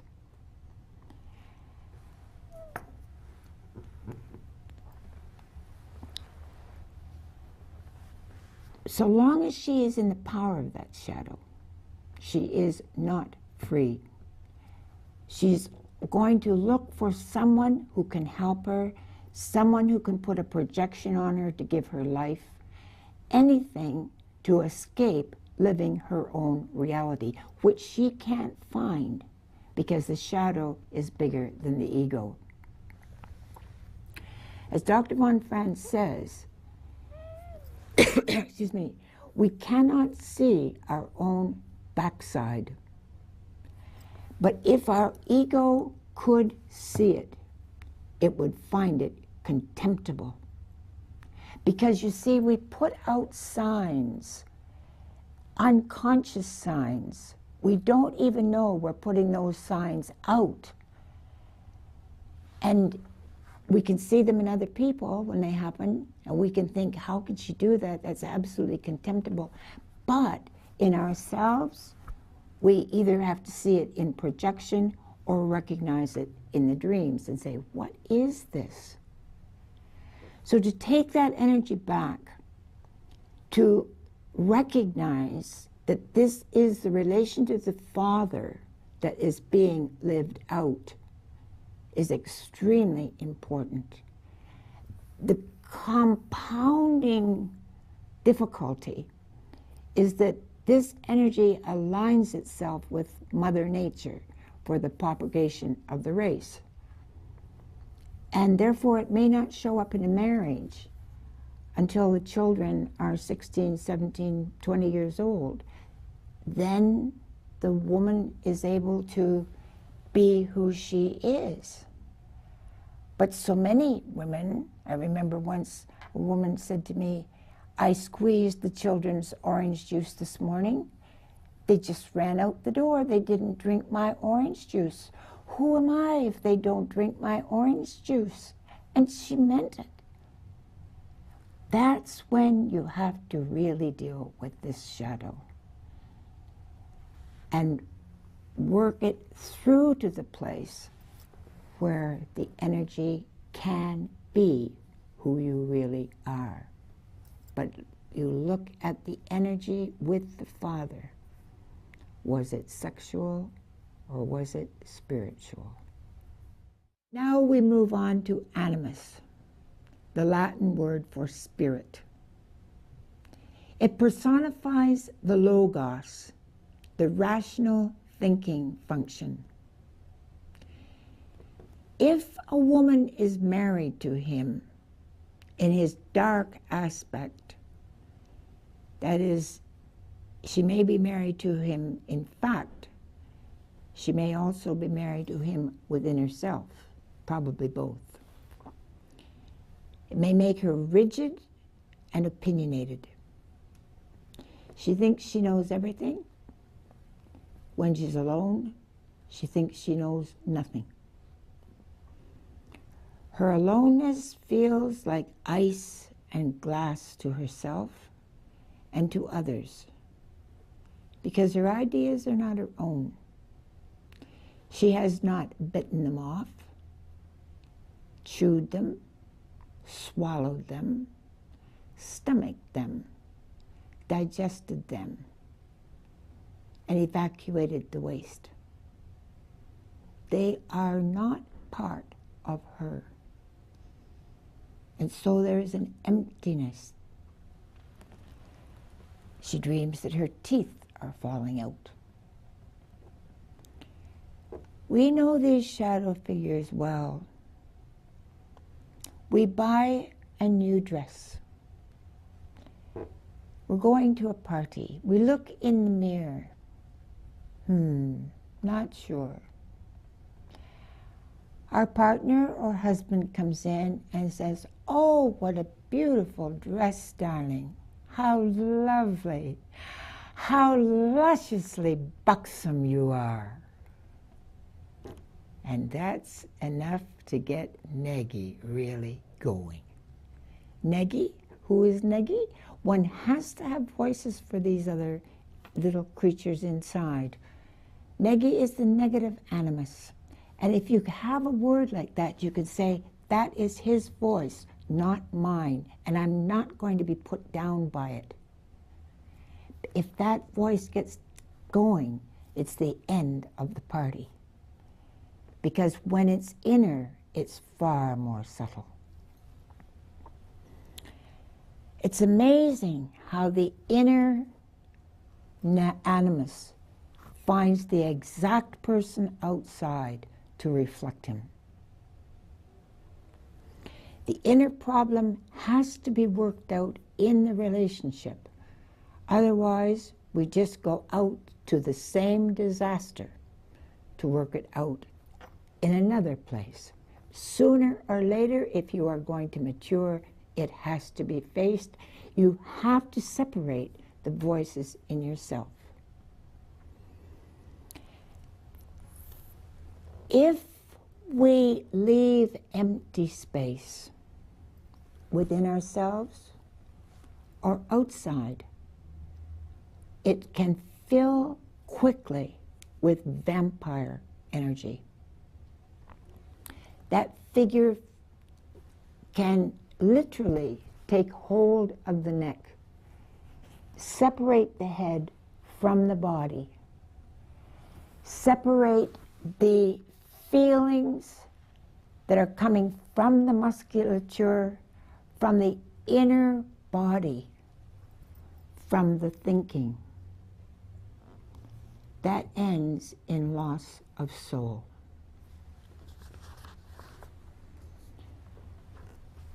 The woman experiences herself as having been raped. Sexuality, loathing, and rage belong together. She loathes the man who would make love to a slut. This is where the love of one woman for another is essential for healing. It is also where the Black Madonna can come into a dream with her great beating heart, take the dreamer on her lap, hold her close, and she can know that she can be herself, think how she wants to think, do what she wants to do, and be loved, because that's who she is. We have to remember that vampire creates vampire. Vampire movies are still very popular, and millionaire survivors are the competitors who can endure the most humiliation. Can anyone care about $1 million for that? Franz has emphasized that the face that we turn to the unconscious is the face that is reflected back to us. In other words, if we are angry, we often get an angry response back from the unconscious. If we are diffident, the same kind of diffidence comes back to us. It's very important when we feel ourselves being chased by a demon that we stop and hold. Instead of running, some people run for a lifetime away from this thing that is running after them. If we can just stop and turn around and say, what do you want? Bring in all the strength you've got to say it, or to look this thing in the face. It's amazing how you may get an answer, and it will tell you what it wants. It may say, I want to love you. I want to know you. I want you to know me. And the demonic may suddenly become its opposite. Remember those two energies that are in opposition, the contraries that make that huge energy once it starts to move. So to turn around and face that energy may be to turn the devil into Christ. Remember, Satan and Christ were half brothers. And Lucifer does mean morning star. Just to illustrate how alike and how different those two faces are, I want to tell you a story. I had been in analysis about a year, and I suddenly fell into a real despair. No seeming reason for it. But I cannot endure inner chaos. So I decided that I would find out what was wrong with me and figure out how to cure it. I got all the books I needed from the library, and I read day and night for a week. I figured out how all those complexes work, how they bang into each other, how they relate, and I knew what was wrong with me. And I went back to Dr. Bennett, full of joy, to tell him my great findings. And I talked for an hour, as fast as I could talk, and I saw that he was wilting in the chair. But the more he wilted, the faster I talked, and the more I ran over the very top of him. Not thinking, not realizing I was, not wanting to, but he was wilting. And I finally came to the end of my marvelous story with my great joy, realizing that there was some despair still simmering in the cellar. He helped me on with my coat. We went to the elevator. He turned to me and he said, Mrs. Woodman, if I were you, I would take my animus for a good drink. Now, on the surface, that was a creative thing to do. I did put my animus to work. I did the best I could to come out of the doldrums. But in the actual situation, I rolled over him like an army tank. I left no room to see him, to relate to him in the moment. I simply was consumed with my own energy. This is the tragedy of this kind of negative, well, I call it the demon lover, because it has the energy to be creative, a fiery spirit. But if it is not related, it is a killer spirit, not only outside, but inside. This is the energy that can move in anorexia, when what should be the life force, the presence that is holding, the love that is holding, giving other people a chance to open into their own being, when that is absent, that energy can lure a woman to her death.